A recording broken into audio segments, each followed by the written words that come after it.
the neighbor who never left his house in upstate New York. By the time the porch light came on again, the man who had lived there was supposed to be gone. It happened just after midnight, when the houses on that road had already gone dark and the trees beyond the back fences had become one black wall.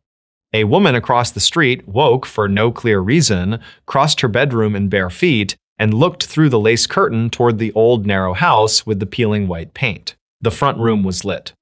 Not brightly, just enough to show the long shape of the window and the faint shadow of someone moving past it, slow and deliberate, as if crossing a room he had crossed 1,000 times before. She stood there until the shape disappeared. In the morning, she told herself she had dreamed it. By breakfast, she remembered that the man next door had not been seen for days, and that 2 men from the county had already been there once, pulling shut the front door behind them as they left. He had been the kind of neighbor people described in fragments: quiet, thin, older than he first looked from a distance, younger than he seemed when he stepped into the light. He collected his mail at odd hours. In winter, he shoveled one narrow path from the porch to the sidewalk and nowhere else. In summer, he cut only the strip of grass visible from the road, leaving the backyard to grow wild and silver under the moon. No one on the street could say with confidence where he had come from or whether he had family nearby. There were stories, of course, because there were always stories around a house where the curtains stayed drawn and no visitors ever parked at the curb. Some said he had once worked nights. Some said he had lost someone and never recovered. Some said he simply did not like being seen. What people did know was that he was still there, until suddenly he was not. According to neighbors, the change began with the smell. Not a strong smell at first, just something stale drifting down the sidewalk in the wet cold of early spring, mixing with thawing mud and old leaves. Then came the newspapers left untouched on the porch, then the milk bottles, on the rare weeks he ordered them, standing where the morning frost had clouded the glass. A mail carrier knocked and received no answer. A neighbor mentioned it to another neighbor. By the end of that week, someone made the call to 911, feeling foolish even as she did it, as though bothering the dispatcher over a man who had spent years making it clear he wanted no one's concern. The deputies came in daylight. They went around the side yard first, their shoes disappearing in the high grass, then returned to the front. One knocked. The other looked into the lower corner of a window and stepped back at once. A little later, an ambulance came and then left without haste. No one on the street said much afterward. They only watched. The front door was shut, the curtains remained closed, the county car drove away. By evening, the house looked exactly as it had the day before, except for the fact that people now understood, in that quiet suburban way, that the man who had lived there would not be seen again. No obituary appeared that anyone could find. No relatives came to empty the rooms. No realtor's sign appeared in the yard. The mailbox remained. The porch light stayed off for nearly a week. Then, on the 7th night, it came back on. At first, people reached for sensible explanations because that was easier than letting a small wrong thing become a larger one. A timer, someone said. An electrical fault. A distant cousin with a key. The county had probably not done much beyond securing the door. Houses did strange things when they were left alone. Pipes clicked. Lights flickered. Old floorboards shifted. A curtain with a loose hem could move in a draft and look like a hand. Then the kitchen light came on too. It happened while rain passed over the neighborhood in fine gray sheets that made the street lamps hum. The house stood dim and square against the weather, the upstairs dark, the front room lit as before. Then, without warning, a yellow light appeared in the rear of the house, the kind of warm, square light that suggested someone rinsing a cup at the sink or standing motionless at a counter. It stayed on for nearly an hour. When it finally went out, the front room remained lit. Just before dawn, both lights died at once. A retired schoolteacher named Mrs. Harrow, who had lived on that street longer than anyone else, claimed she saw more than light. She had been awake in her downstairs chair, knitting with the television muted, when she noticed a shape pass the sheer curtain in the front window. Not quickly, not with the nervous pace of a trespasser. It moved with the private slowness of a resident who knew where every chair and table stood in the dark. She later told one neighbor that what unsettled her was not the figure itself, but the interval between one pass and the next. It crossed once. Then again, several minutes later, in exactly the same direction, at exactly the same speed, as if repeating a habit rather than accomplishing anything. The next afternoon, a younger man from 3 houses down walked over and knocked. He had a delivery package in his hand, though there had been no delivery. He only wanted a reason to stand on the porch and listen. The boards creaked under his weight. The brass knocker was cold. He waited after the sound of his knock had faded and thought, just for a second, that he heard something inside. Not footsteps. Not speech, the small, dry scrape of a chair leg moving over a floor. He left the package there anyway, a blank cardboard box with nothing in it, and glanced back twice before reaching the sidewalk. By evening, the box was gone. That was when the street stopped speaking about the house in open daylight. It became the sort of subject that entered conversation only after dark, in kitchens with one overhead bulb and the low clink of dishes, or on porches where voices carried no farther than the railing. People began comparing details they had kept to themselves. One woman said she heard the back door open and close sometime after 2 a.m., though the yard remained empty when she looked. A boy home from college said he saw a dim shape standing at the second-floor window in a room no one remembered ever seeing lit while the man was alive. Mrs. Harrow insisted there was a rhythm to the house now. Front room first, kitchen later, sometimes the stair landing after midnight. Once, unmistakably, the bathroom light, which glowed weak and green through textured glass before vanishing again. Someone contacted the county office to ask whether the property had been turned over to anyone. The answer, according to the person who made the call, was unsatisfying. Records were pending. There had been difficulty locating next of kin, the property was not yet cleared for sale, no one could say whether anyone had official access in the meantime. It was not the kind of answer that settled a neighborhood. It was the kind that left a thin opening for anything to be imagined. The most disturbing detail surfaced near the midpoint of that strange month, and it came from the least dramatic witness on the street. A postal worker, filling in on the route, mentioned in passing that the mailbox at the old house had been emptied twice that week. Not stuffed, not overflowing, emptied. He remembered because the box was old and stiff and needed to be tugged hard to open, and on both mornings it had swung lightly, recently handled. He did not know the story behind the house. He only remarked on it to another carrier. By the time the comment reached the neighbors, it no longer sounded ordinary. After that, people began looking more carefully. From certain angles, the house could be watched without appearing watched. Between 2 hedges on the opposite side of the road, there was a narrow view of the side entrance. From the second floor of Mrs. Harrow's house there was a direct line to the upstairs landing through a gap where the curtain never fully closed. A man with insomnia started smoking in his garage with the door open 2 inches, using the reflective strip of the window glass to monitor the porch across the street. He later said the waiting became worse than the sightings. Minutes stretched, the road stayed empty, nothing moved. Then some small change would happen inside the house, and all the silence around it seemed to retreat by an inch.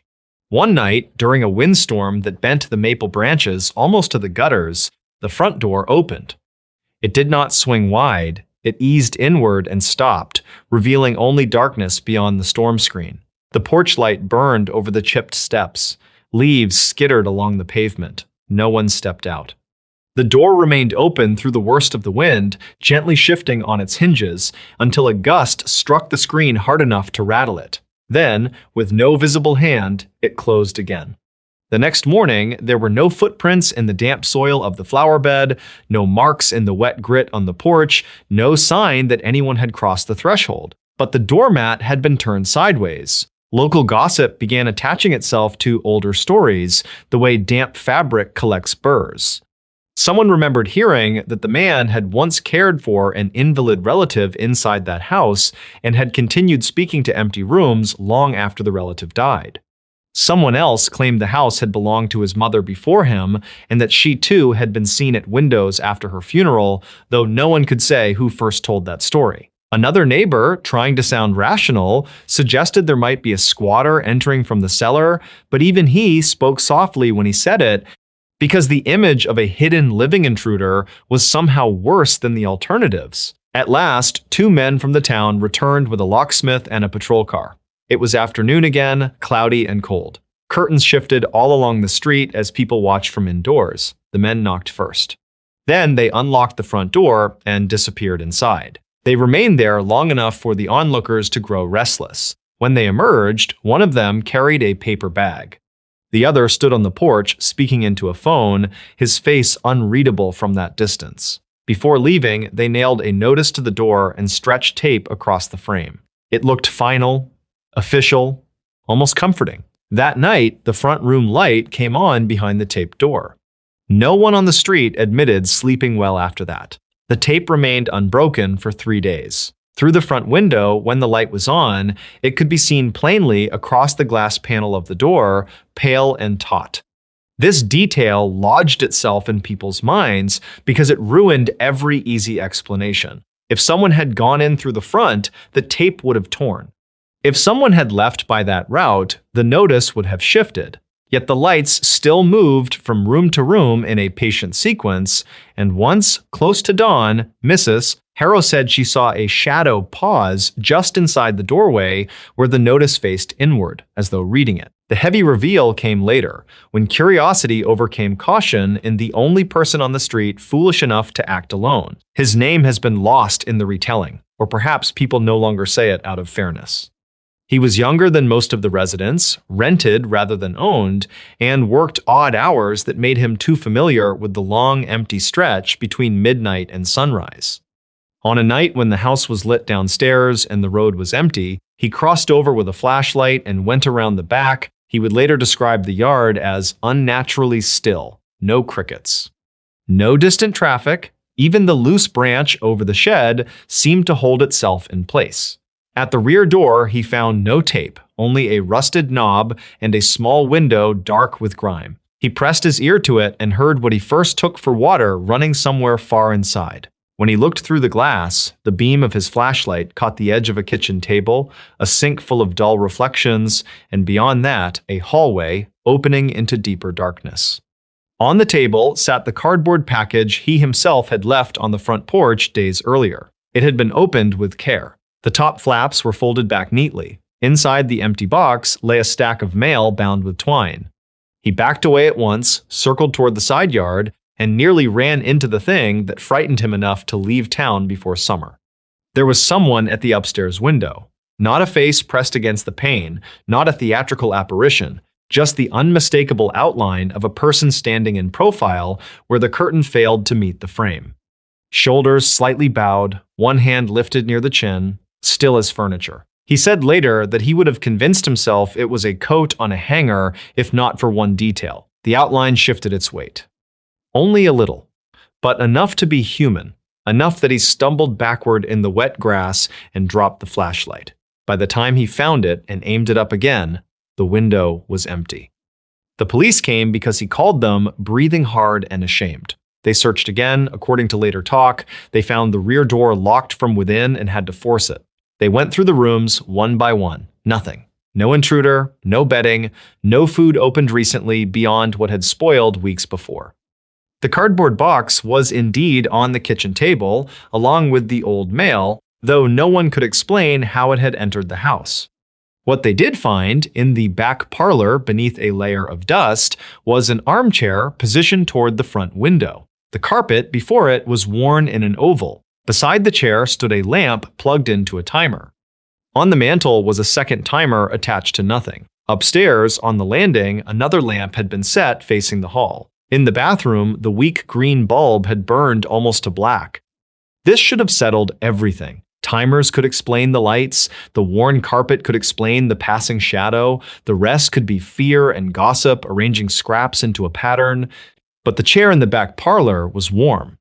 One officer reportedly touched the armrest while checking the room and drew his hand back in surprise. Not hot, not heated by a vent, simply warm, as if someone had risen from it only moments before.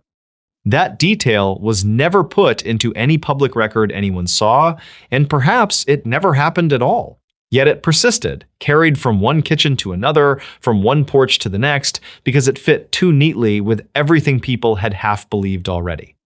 In neighborhoods like that, what is missing from the record often survives longer than what is written down. After the second search, the house was finally cleared out. Months later, workers came, the curtains were taken down, the old furniture was removed. Windows were opened for the first time in years, and stale air poured into the street with the smell of dust, wet plaster, and something older underneath. By autumn, the place had been sold to a couple from farther south. They painted the siding, cut back the yard, replaced the porch light, and told anyone who asked that the house felt smaller inside than they expected. They stayed until the first snow. No one ever got a full explanation for why they left so quickly. The official reason, according to a neighbor who spoke with them once while they loaded a truck, was that the commute was wrong and the repairs were more expensive than planned. Yet after they were gone, Mrs. Harrow mentioned that on several cold evenings, she had seen the husband standing in the yard, not looking at the road or the roofline, but at the upstairs landing window, with the expression of a man listening for a sound that had not yet started. The house passed through other hands after that. Time softened the story. Children who grew up nearby remembered only that there had been a place adults disliked discussing. The original resident became less a person than a shape inside a rumor, a solitary man in a narrow house whose departure had not ended his routine. Records thinned, witnesses died or moved away. The county notice vanished. Trees grew taller. New owners came and went. Even now, according to people who still live on roads like that in upstate New York, there are winter nights when a certain kind of silence settles over a block and one house appears brighter than it should be, though no car sits in the drive and no footsteps mark the snow. A lamp glows in the front room, a shadow passes once behind the curtain. Then, minutes later, it passes again at the same slow pace, repeating a path known too well to be broken by death. And the most unsettling part of the old story is not the thought that someone remained in that house after he was believed gone. It is the smaller, colder possibility that he never understood he had left at all and simply continued with the only life he had, moving from room to room, collecting the mail, turning on the lights, and pausing sometimes at the window to look out at the neighbors who had finally begun to look back. He reported something strange in Yosemite, then he vanished.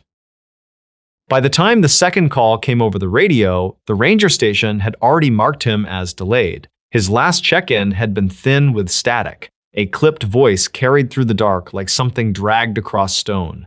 He had said the trail was empty. He had said the campfire smoke had no source. Then, after a pause so long the dispatcher thought the signal had dropped, he added that something was moving below the tree line where nothing should have been moving at all. The trail he had been assigned to watch was one of the quieter routes in Yosemite, a long and narrowing path used mostly by experienced hikers, backcountry campers, and the occasional photographer who preferred the high silence away from the valley roads. It was the kind of place where a person could walk for hours without hearing another voice. The incident reports from that stretch were ordinary most of the time. Twisted ankles, lost gear, improper food storage. Once in a while, someone would claim they had heard footsteps outside their tent and found no tracks in the morning. But reports like that were usually set aside with a line about nerves, wind, or distant wildlife moving after dark. Even so, there had been enough strange complaints over the years to give that trail a reputation among seasonal staff. A few hikers had described hearing slow movement in the brush far above them, in places too steep for a person to climb and too bare to hide a bear. One couple said they watched stones roll down from an exposed ledge and expected to see a deer or mountain lion at the top, but nothing appeared. Another report mentioned a shape passing between trees after midnight, not crossing the trail, not approaching camp, only keeping pace for nearly half a mile. None of it was considered reliable. The park received stories like that every season. The mountains made distance, behaved strangely, sound traveled where it should not, shapes changed in moonlight. People came back tired and uncertain and ashamed of how frightened they had been by ordinary darkness. The ranger who went missing was not known for nerves. According to other staff, he was methodical, patient, the sort of man who wrote neat field notes even in bad weather. He had worked enough summer seasons in the Sierra to know the difference between a branch rubbing in the wind and something walking with intent. His reports were usually spare. If he said he heard a coyote, he meant a coyote. If he said he found bear sign, he gave the distance, the condition of the scat, the direction of travel, and nothing else. People later returned to that detail because of what appeared in his final log. It was not the language of a man looking for drama, it was the language of a man trying very hard not to name what he was seeing. The first call that evening had not sounded urgent. He mentioned an abandoned cooking area near a prohibited zone, then corrected himself and said it only looked abandoned.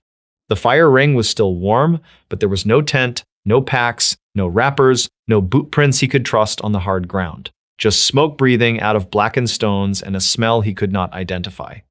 Not meat, not pine. Something damp and bitter, as if green wood had been burned with wet cloth over it. He said he would keep moving along the trail and circle back before midnight. That should have been the end of it. An hour later, he radioed again. This time, he sounded distracted. He reported hearing movement uphill from the switchbacks above the granite shelf, where the slope opened into loose stone and sparse timber. That was the part of the message that lingered in old retellings. He did not say he heard an animal. He did not say he heard a person. He said movement more than once, staying parallel. Too heavy for falling rock, too deliberate for wind. Then he said the same thing had stopped whenever he stopped. The dispatcher asked whether he wanted another ranger sent out from the lower access road. There was a pause. Then came the answer, quiet enough that it almost disappeared in the static. He said no, not yet. He said he thought he had found tracks, but they made no sense. The ground was shallow, with dust and dry needles. He described depressions that seemed almost like barefoot prints, except too long, too narrow, and spaced too far apart along the edge of a wash where no one would choose to walk at night. A few moments later, he corrected himself again. He said perhaps they were not prints at all. He said he could only see them clearly when he looked away from them. By the time the moon rose over the ridge, the station had started logging his calls more carefully. Other rangers later claimed that the tone of the night changed after that point. Not the forest itself. The room inside the station, radios were turned down lower, coffee went cold on the desk. A senior ranger stood over the map with one hand flat against the table, listening to empty bursts of static between transmissions. The missing ranger checked in once more and said he had reached a point overlooking a dry creek bed. He could see the pale ribbon of stone below him. He could see, or believed he could see, something shifting along it in sections as if parts of the darkness were moving separately and then joining again. When asked whether it might be a bear, he answered too quickly. No. Too low to the ground at first, he said, then too high. Search teams later found the place where he had stopped. The beam from his flashlight was discovered lying against a fallen log, still intact, though the batteries were nearly spent by then. His hat was recovered farther downslope, caught in a stand of brush. The dirt around both items offered almost nothing. No drag marks, no clear blood. No sign of struggle that anyone could point to with confidence.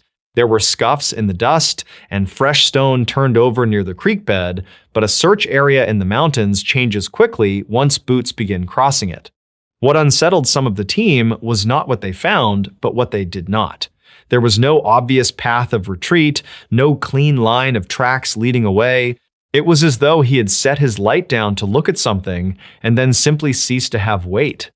His field notebook turned up the following afternoon in a shallow break in the granite, protected from the wind by chance or by placement.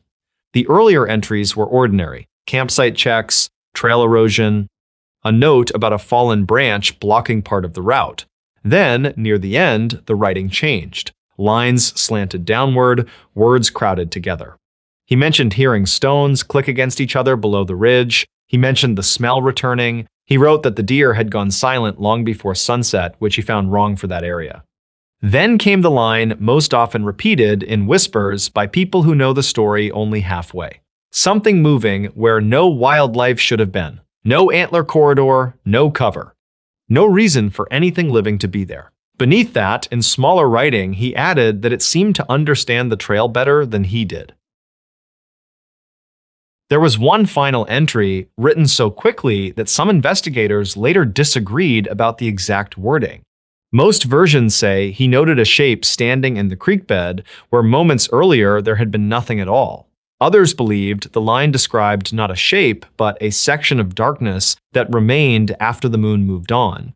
The page ended with an unfinished sentence about height, not how tall it was, how high its shoulders seemed when it crossed the stone. That detail disturbed people because the creek bed offered little cover, and because anything crossing there should have made sound, should have dislodged rock, should have announced itself in one of the many ordinary ways that living things do. The notebook gave no such sound, only the statement that it was closer now. At some point after reading the notebook, members of the search team began sharing their own observations more reluctantly. One ranger admitted that during the second night of the search, he heard what sounded like slow footfalls above camp, pacing from one side of the slope to the other without ever descending.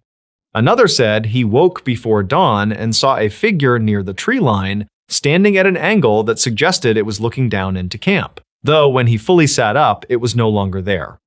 These accounts were never treated as evidence. Officially, they remained exhausted impressions from men who had spent too many hours in cold air under too little sleep. But in the years that followed, some of those same men refused assignments on that trail after dark. The practical explanations were many and sober: a fall into a narrow crevice, a medical event in rough country, disorientation, exposure. Yosemite is not gentle to the lost, and the distance between a misstep and a disappearance can be very small in the high backcountry. Search operations in such terrain are always imperfect. Ravines hide what they take, snow arrives, water shifts debris, animals scatter what little remains. There was never enough to prove anything else. That, in a way, made the story worse. The mountain offered no conclusion, only absence, and absence has room for every kind of rumor. Still, the reports did not stop. Over the following seasons, a handful of hikers from that same corridor described odd disturbances that fit too neatly with the old notebook to be comfortable. One man claimed he heard someone walking beside him in the dark while he packed his campsite, though every time he turned his head, the sound shifted farther uphill.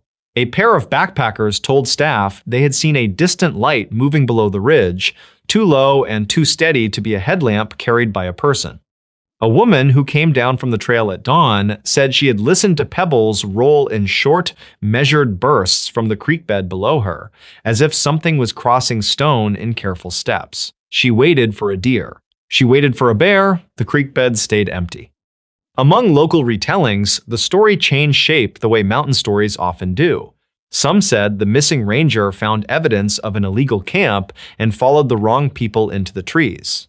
Some said he succumbed to altitude and fear, that the notebook recorded the unraveling of a tired mind. Others, more quietly, repeated the older belief that there are places in wilderness where human pathways cut through ground that does not welcome being mapped or patrolled. In those versions, the thing on the slope was never described clearly. It did not need to be. It was enough that it moved where nothing should move, and that a man trained to recognize the ordinary world had taken one look and failed to place it inside that world at all. Years later, portions of the incident file were reportedly requested by people with no relation to the family, no legal reason, no clear purpose beyond curiosity. One former employee, speaking only in general terms, said the strangest part of reviewing the file was the radio transcript. On paper, the missing ranger sounded calm right up until the end. Not calm in the reassuring sense. Calm in the brittle sense, like someone holding still while waiting for a large animal to choose whether or not to come closer. His final transmission was broken by static and never fully recovered, but most versions agree on the last clear phrase. It is there in old copies and in the memory of those who heard it live. He said it had stepped onto the trail behind him, though he had never heard it climb. The trail remains open. People still walk it beneath clean morning light, with granite shining pale through the trees and ravens turning slowly over the ridges. Most return with photographs, sore legs, and no story worth telling. But now and then, according to rangers and hikers who speak cautiously about such things, someone comes back altered by a night they cannot explain. They describe an empty section of trail that felt occupied. They mention a smell like wet ash where no fire had burned. They admit, often with embarrassment, that they heard movement pacing them from a slope too barren to hide a living thing. Those reports are still written down in the plain language of park paperwork and filed among the ordinary troubles of the backcountry.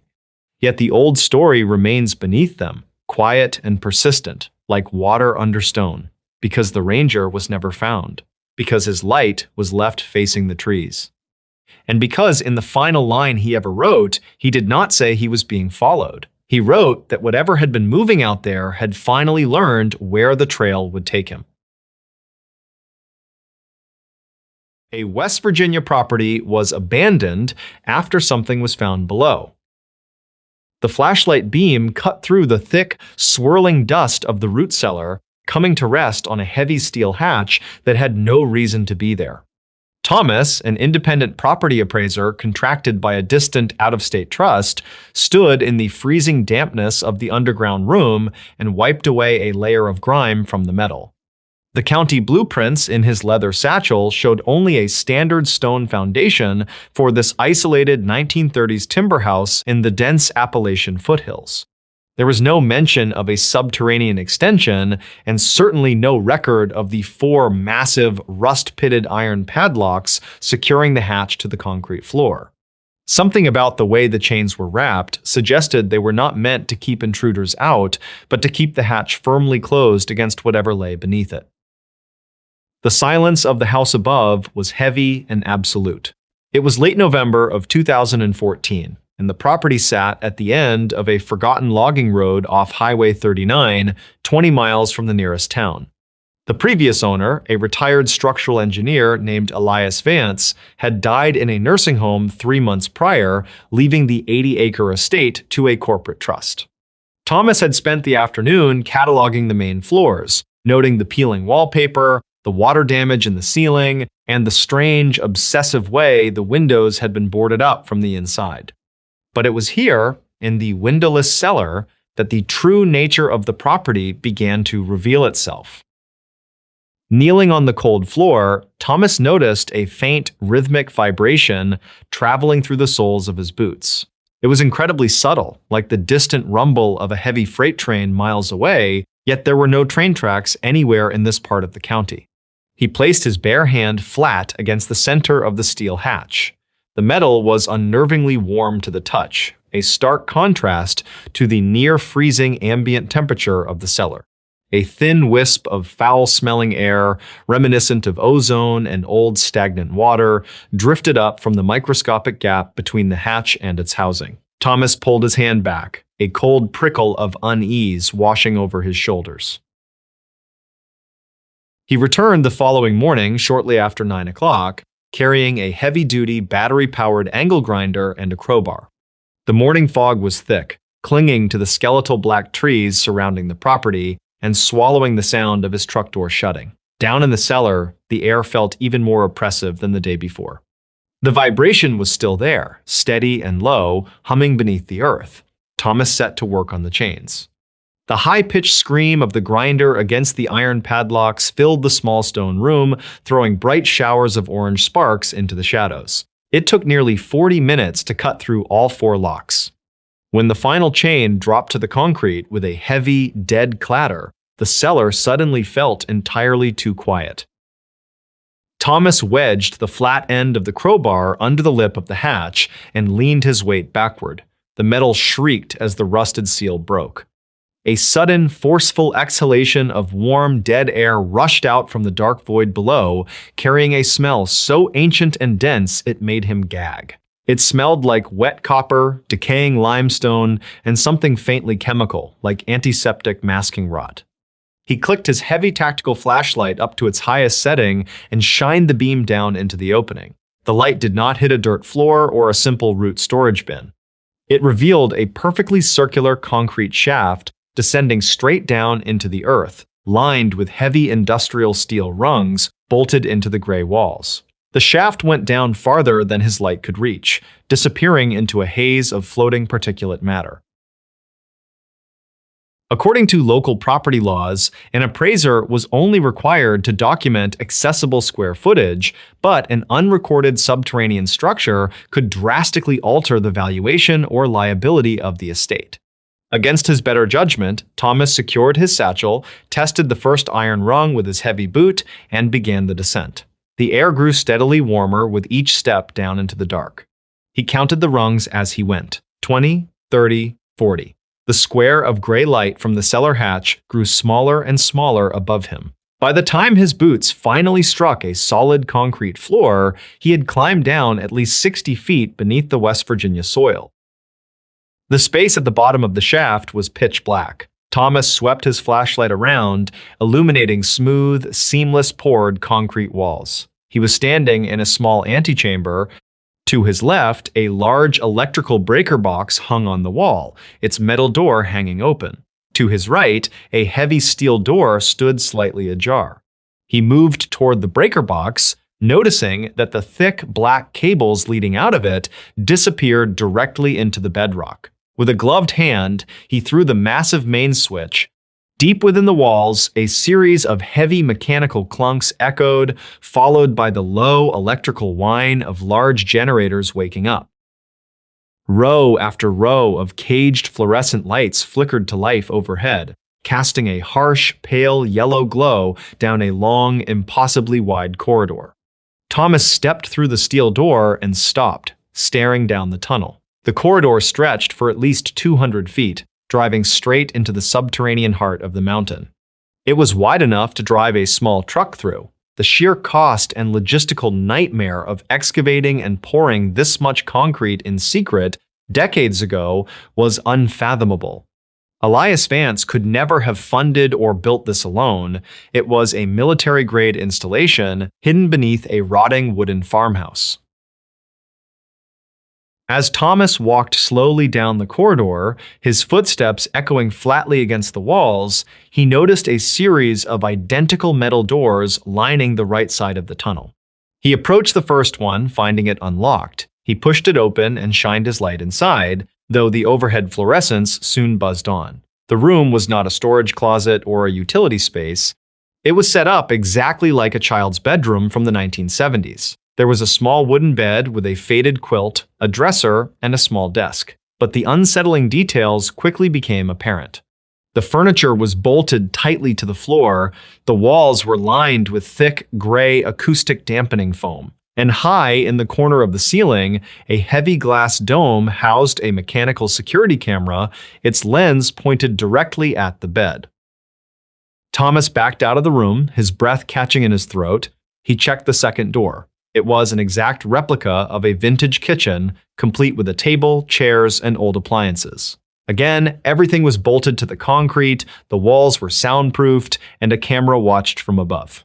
The appliances were completely gutted, the refrigerator had no motor, the oven had no heating elements, they were mere props. This was not a bunker designed to keep people safe from a nuclear attack. It was an observation facility. It was an enclosure designed to simulate a normal environment while closely monitoring whoever or whatever was kept inside. At the far end of the corridor, the tunnel opened up into a larger, circular command center. Banks of ancient, dusty electronic equipment sat dormant on long metal tables. Dust motes drifted lazily through the stale, warm air. In the center of the room sat a heavy steel desk with a single leather-bound logbook resting squarely on its surface. Thomas approached the desk, his heart hammering against his ribs. He opened the ledger. The pages were filled with meticulous, handwritten notes dating back to 1982. The early entries discussed structural integrity, seismic monitoring, and depth excavation. But as he turned the pages, jumping forward through the years, the tone of the writing shifted. An entry from October of 1997 read, "The localized tremors have increased in frequency. It is testing the eastern boundary of the enclosure. We have increased the concrete density by 3,000 pounds per square yard, but the audio sensors indicate it is still moving through the porous limestone." An entry from April of 2003 was written in a hurried, frantic scrawl. It read, "The mimicry behavior is worsening. It arranged the mock furniture to perfectly match the upstairs living room. It knows the layout of the house. We cannot let it reach the surface layer." Thomas felt a cold sweat break out across his forehead. He looked up from the book. At the very back of the command center, set deep into the curved concrete wall, was a final door. It was different from the others. It was a massive, circular blast door resembling the entrance to a bank vault, complete with a heavy rotating locking wheel. Set at eye level in the center of the steel was a small, thick observation window made of layered quartz glass.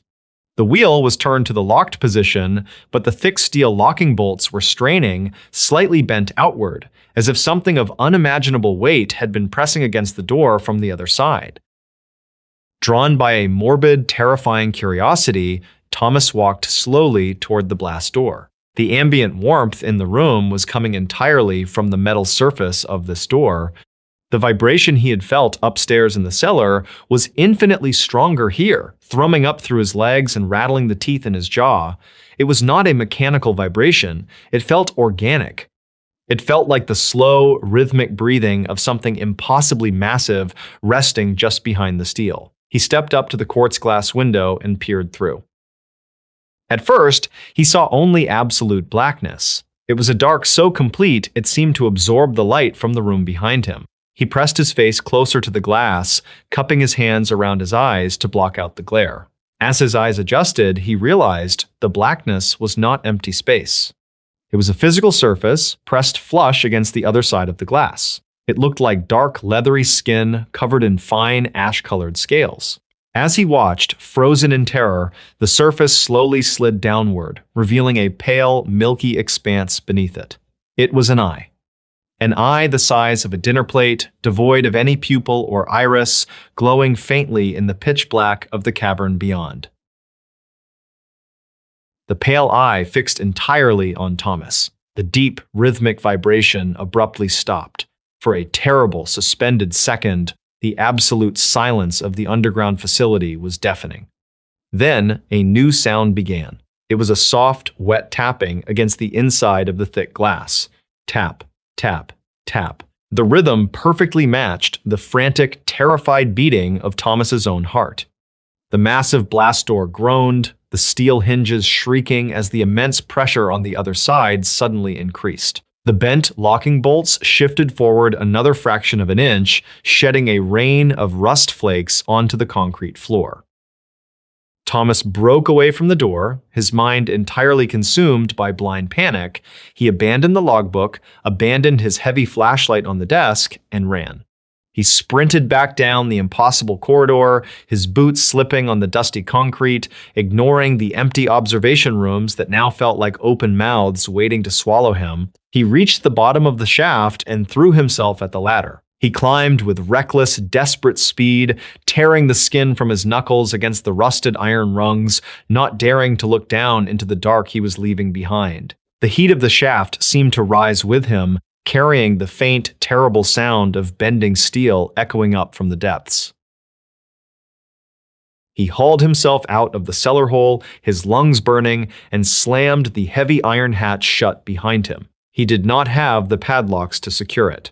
He dragged heavy wooden crates, broken furniture, and a rusted anvil over the hatch, piling hundreds of pounds of debris over the metal before sprinting up the cellar stairs and out of the house. He threw his tools into the back of his truck, started the engine, and tore down the dirt logging road, sliding wildly around the curves until he finally hit the pavement of the highway. He did not stop driving until he was 3 counties away. Thomas never filed his official appraisal. He sent a brief, vague email to the out-of-state trust, citing severe structural hazards and toxic black mold, and refused to accept any payment for his time. According to county zoning records, the property was quietly seized by the state less than 2 weeks later under an obscure environmental protection mandate. No official explanation was ever released to the public. However, hunters and locals who frequent the deep woods along Highway 39 have whispered strange stories in the years since. They claim that shortly after the property was condemned, a convoy of unmarked heavy-duty cement trucks drove up the logging road in the dead of night. They poured thousands of gallons of concrete directly into the foundation of the old house, sealing whatever lay beneath it under a solid, impenetrable cap of stone. Yet, on still windless nights in late autumn, residents living in the valleys miles away claim they can sometimes feel a low, rhythmic thrumming deep in the earth. A vibration that pauses, changes tempo, and slowly seems to learn the sleeping patterns of the towns resting above it. The Curse of the Black Hope Horror. The air in southeast Texas holds a specific kind of suffocating weight during the late summer months. In the quiet town of Crosby, just a short drive outside the sprawling concrete of Houston, the trees hang low, heavy with Spanish moss, casting long, fractured shadows across manicured lawns. In the early 1980s, the Newport subdivision was pitched to eager buyers as an idyllic escape from the noise and grime of the city. It offered pristine cul-de-sacs, large backyards, and the quiet, comforting promise of the American dream. Families moved into freshly built brick homes, planting bright flower beds and pouring thick concrete for backyard patios. But the lush green grass of this new community concealed a horrific truth. The pristine houses of Newport were not built on empty land. They were anchored directly into a desecrated graveyard. Decades before the first bulldozer broke the topsoil, the densely forested area was known to locals as the Black Hope Cemetery. It was a humble, deeply sacred resting place for African American families, many of whom were the descendants of freed slaves who had settled in Harris County in the late 1800s and early 1900s.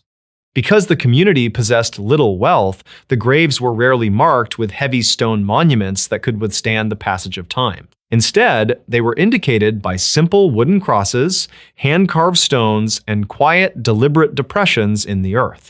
When wealthy developers purchased the tract of land, these subtle, fading markers of the dead were callously ignored. The ancient trees were cleared, the earth was leveled, and foundations were poured directly over the remains of hundreds of sleeping souls. There was no respectful relocation of the bodies.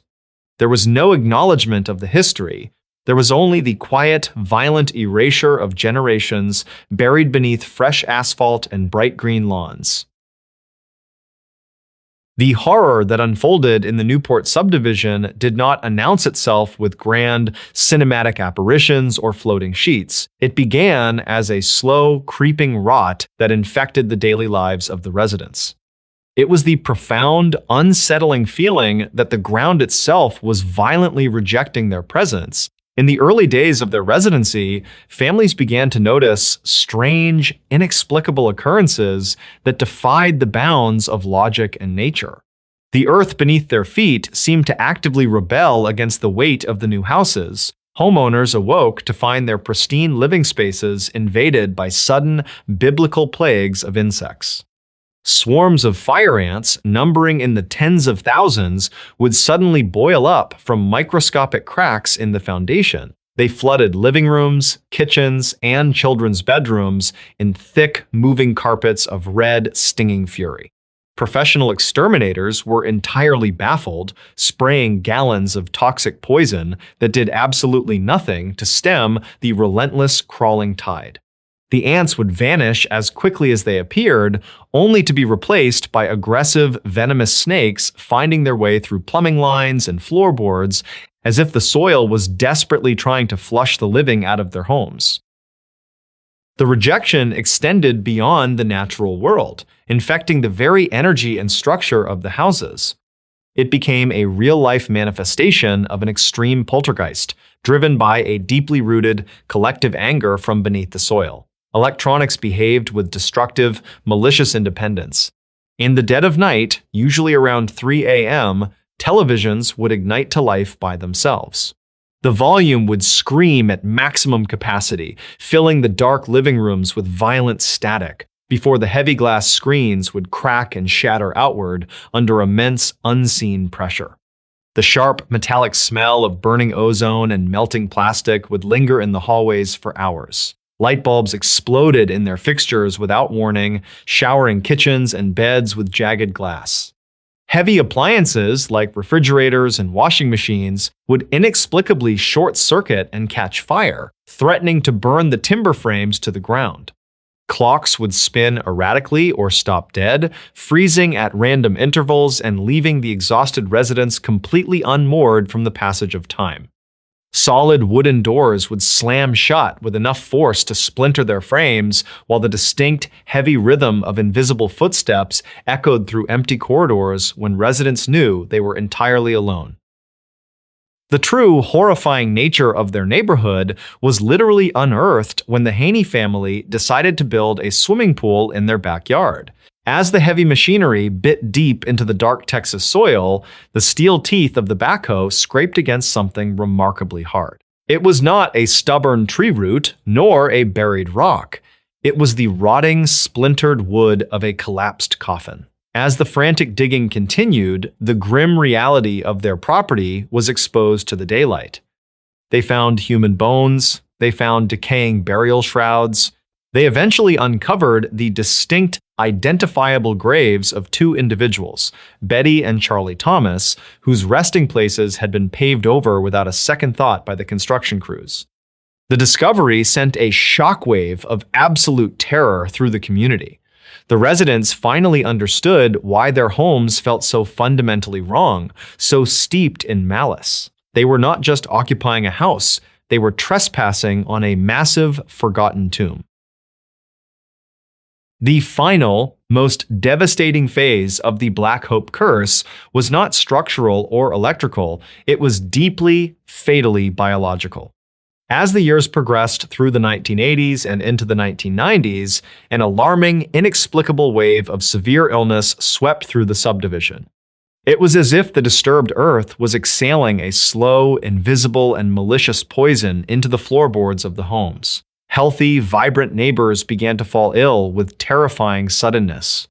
Rare, highly aggressive forms of cancer struck down young parents and elderly residents alike, consuming them in a matter of mere months.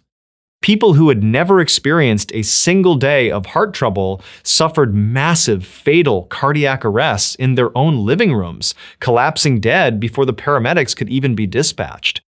A heavy, suffocating blanket of grief and panic descended upon the once promising streets. In some concentrated clusters of the neighborhood, nearly every single home experienced a premature death, a severe psychological breakdown, or a catastrophic physical illness. The residents felt like they were being systematically hunted by the land they claimed to own. The soil was demanding a brutal toll, extracting the life force of the intruders to compensate for the arrogant desecration of its original inhabitants.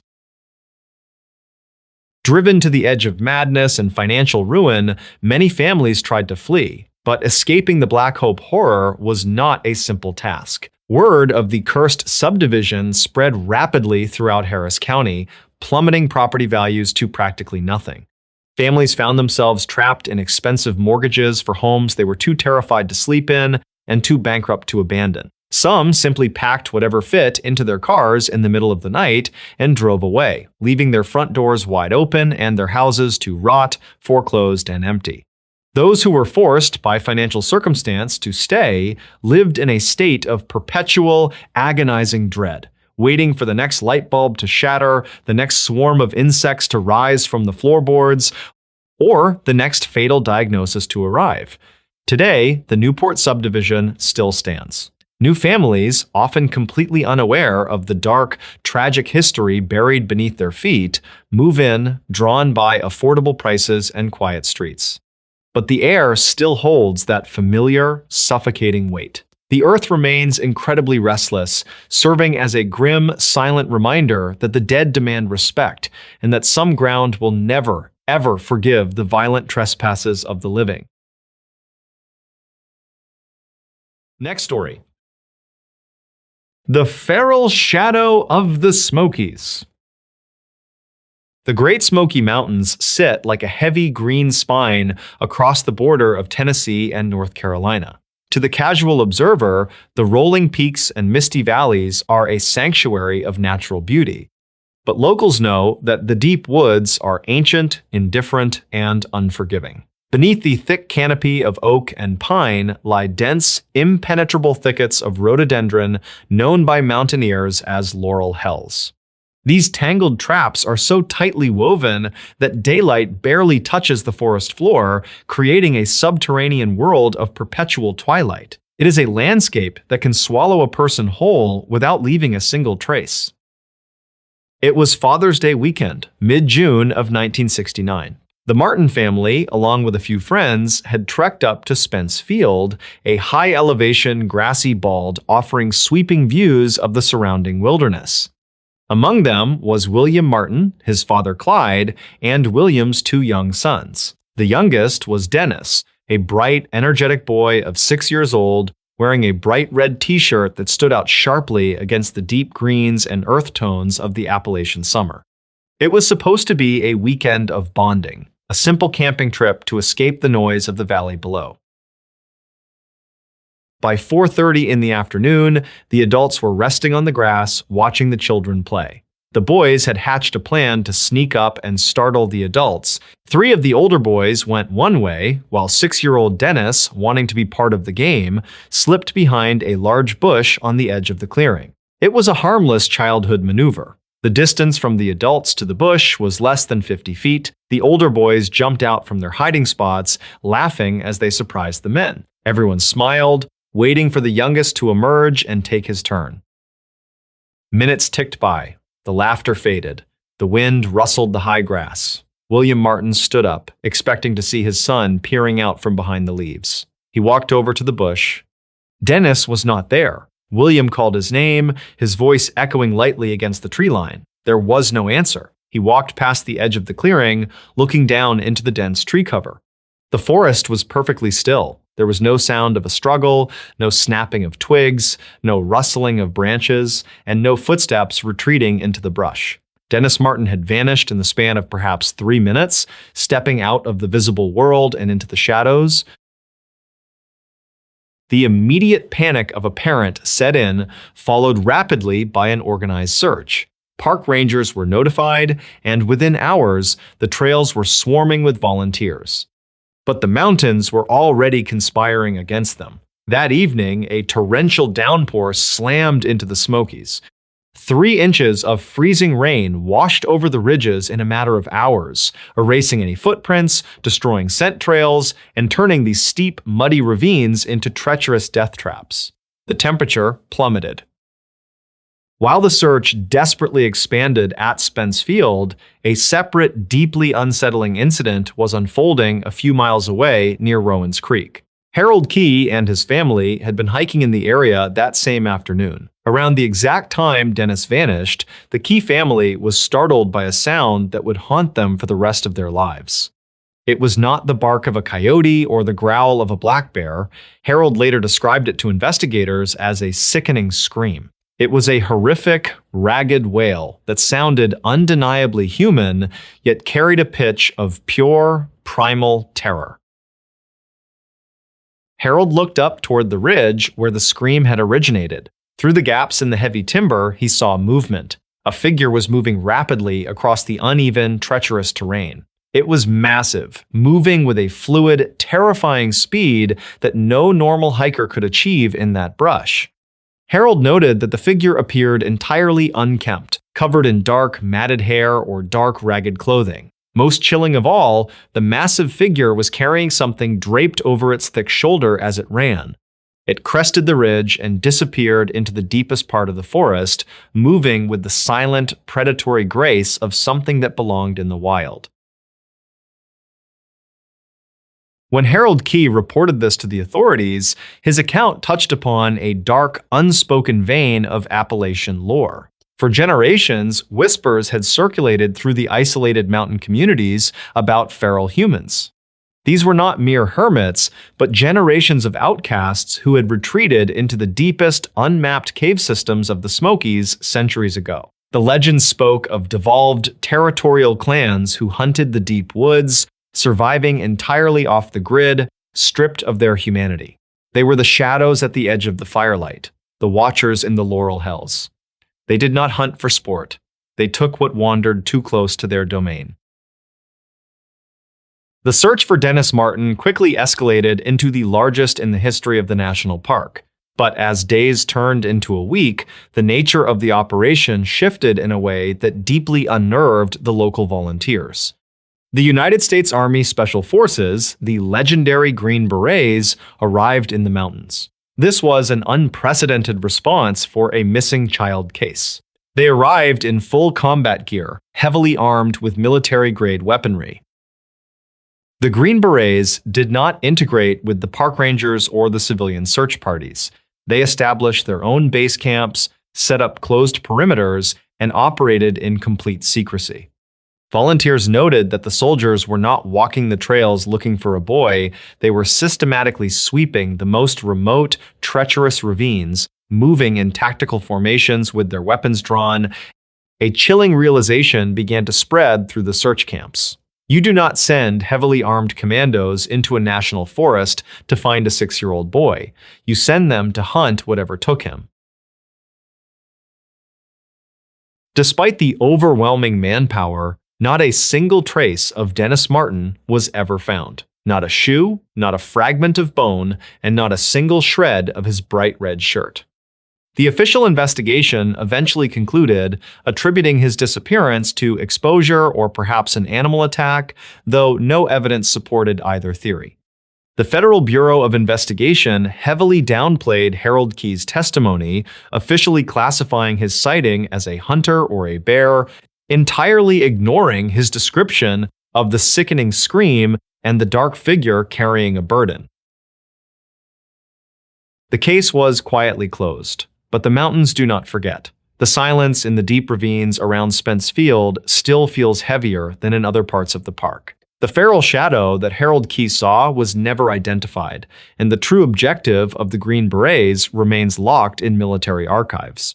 The terrifying reality remains that a young boy stepped behind a bush and was silently, instantly absorbed by the ancient forest. It leaves those who walk the remote trails of the Smokies to wonder, as they look into the impenetrable darkness of the Laurel Hells, if something wild and unseen is looking back. The voice that only spoke after midnight in New Mexico. The first recording began with a chair scraping across a kitchen floor, then a long stretch of nothing at all, and then a woman in the house turning toward an empty doorway because someone had answered a question she had never asked out loud. The tape caught only a few sounds before the voice came. A breath, the soft rattle of dishes in a sink, wind at the windows. Then, from somewhere beyond the small dark hall, a low reply in a man's voice, patient and near, as if he had been standing there listening for some time. When the woman later described that moment, she said the worst part was not what the voice sounded like, it was that it had answered the exact thought she had held in silence, with her lips closed and her hands still under cold running water. The house stood alone in the north of New Mexico, far from town, with a dirt road that narrowed into stone and brush before reaching the property. It was an old place, adobe and timber, low to the ground, with deep-set windows and a roof darkened by years of wind and sun. The nearest neighbors were scattered too widely to hear a cry in the night, and at certain hours, the silence there seemed to gather shape, settling against the walls like another layer of plaster.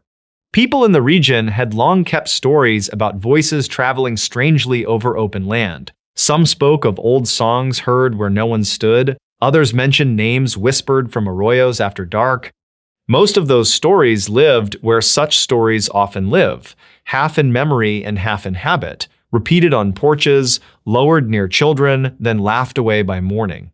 The people in the house were not looking for any of that. According to later accounts, they were practical enough to begin with ordinary explanations. A radio left on somewhere, a rancher passing in the dark, sound carrying from the road, one of them talking in their sleep. Yet the first incidents carried a small detail that kept returning. The voice did not interrupt. It replied.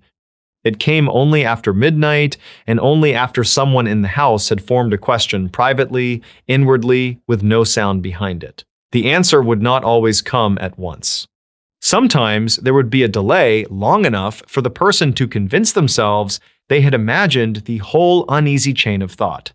Then, from another room or the far end of the hallway, the reply would arrive in a tone so natural it seemed almost intimate. Not loud, not theatrical, merely present. At first, the answers were simple. Where did she put the keys? In the blue bowl. Why was the dog staring at the back door? Because he hears me. Who forgot to latch the pantry? Not him. Those close to the case would later disagree on the wording of the recordings, and some tapes were said to be too faint to judge with confidence. But a pattern appears in every retelling. The voice knew what had not been spoken. It responded in the rhythm of conversation, as if another unseen resident had been waiting for a pause. By the time the family began placing cassette recorders around the house, they were no longer trying to prove the strange events to outsiders. They were trying to determine whether they themselves were still perceiving the world correctly. The tapes, according to those who claimed to have heard them, were inconsistent in the way such evidence often is. Most of them contained long lengths of ordinary room noise, a stove ticking as it cooled, a dog shifting in sleep, screen doors moving slightly in the wind. Now and then there was a segment that raised the hair on the neck. In one, a child could be heard waking and beginning to cry in a bedroom at the end of the hall. Before any adult entered, before a single soothing word was spoken, a voice inside the room murmured, calm and level, almost too low for the recorder to catch. The crying stopped immediately. When the mother reached the bed, the child was upright beneath the blanket, staring toward the ceiling corner and smiling at something in the dark. The family stopped letting the children sleep alone after that. Reports of investigators visiting the property began much later, after a relative played one of the tapes for a local radio host with an interest in regional folklore. That was enough to turn a private fear into a public rumor. Men with microphones came out from Albuquerque. A pair of researchers from farther west, who had built reputations collecting haunted house audio, drove in with cases of equipment and too much confidence. One retired sheriff visited because he had known the family by name and did not like how shaken they sounded on the phone. No one fully agreed on what was found there, which in some ways only strengthened the story. The radio men thought the house produced unusual echoes because of its shape and thick walls. One of the researchers suspected ventriloquism, fraud, or a member of the household acting out a pattern that had grown into obsession. The retired sheriff did not offer theories. He stayed one night, left before dawn, and later told a friend that he would not go back. Something changed on the second night of the investigators' visit. Until then, the voice had replied only to those who lived in the house. That detail had made some of the visitors dismissive. They assumed the phenomenon depended on suggestion. The researchers set up their machines in the kitchen, checked battery levels, mapped cold spots, and spoke softly about signal interference and shared delusion. Near midnight, one of them sat alone at the table, writing notes by lamplight while the others smoked outside. He later claimed he had been thinking, with some irritation, that the case had been exaggerated by frightened people who needed the company of strangers. He did not speak, he did not sigh, he merely wrote the thought in his head as one writes a sentence on an unseen wall. From the hallway behind him came a quiet response. Then go home. He turned so suddenly, the chair legs snapped against the tile. The others heard that sound and came inside. On the tape, there was no question, no lead-in, no human voice from the table. Only the scratch of the investigator's pencil, then the answer from the hall, clear enough that even skeptics later admitted it was difficult to dismiss. The phrasing was flat, not angry, not threatening. It sounded almost weary, as though whatever spoke had already endured too much of the living and wished to be left in peace. That recording was the one most often discussed, but it was not the one that ended the visits. The most disturbing account came from the woman who lived in the house and from the investigator who had thought privately at the kitchen table. According to both of them, the activity deepened after people began expecting it. The voice no longer answered practical thoughts. It began replying to memories. A man would think of his dead brother while standing alone in the bathroom mirror, and from the bedroom behind him, the voice would say the brother's childhood nickname. A woman folding blankets would recall, against her will, the face of her mother in a hospital bed, and from the dark hall, a voice would say, "She knew you lied." The words were not shouted. They arrived in the same mild tone, close to the ground, with a kind of domestic familiarity that made them unbearable. Whatever spoke seemed less interested in frightening the house than in entering the private space people usually keep even from those they love. After that, sleep in the house changed. No one wanted to drift off fully, no one wanted to dream too deeply. The family began leaving lamps on in 2 rooms and a radio murmuring in the kitchen through the night, as if a little human noise could keep something older from settling in. Still, the worst incidents came after midnight, when conversation thinned, when thoughts loosened and grew vivid in the dark. One son, not yet grown, started covering his ears before bed, though that did nothing. Another refused to think in complete sentences once night fell. He would distract himself with songs, arithmetic, baseball rosters, anything broken and harmless, because he had become convinced that the voice could only answer a whole thought. For a short time, that seemed to help. Then, one night, sometime after 1 a.m., his recorder picked up a whisper close to the mattress, so close it seemed to rise from under the bed frame itself. "You do not need words." The family considered leaving. Whether they truly tried is less certain. Some later versions of the story say they packed twice and unpacked both times before dawn.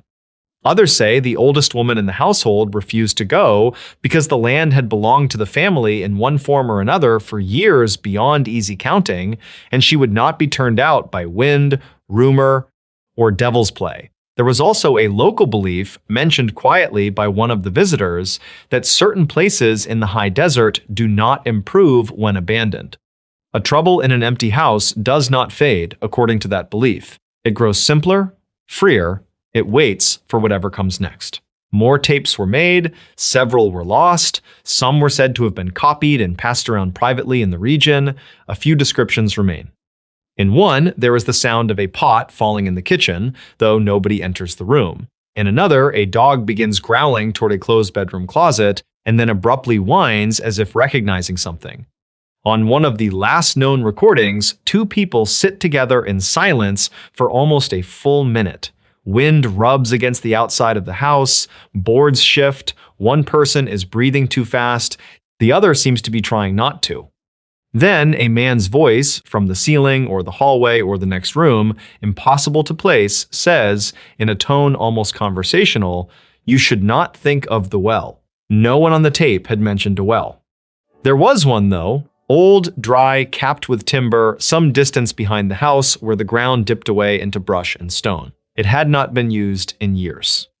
The children had been warned away from it so often that it had faded into the scenery, just another hazard in a place full of thorns, nails, rusted wire, and sudden holes in the earth.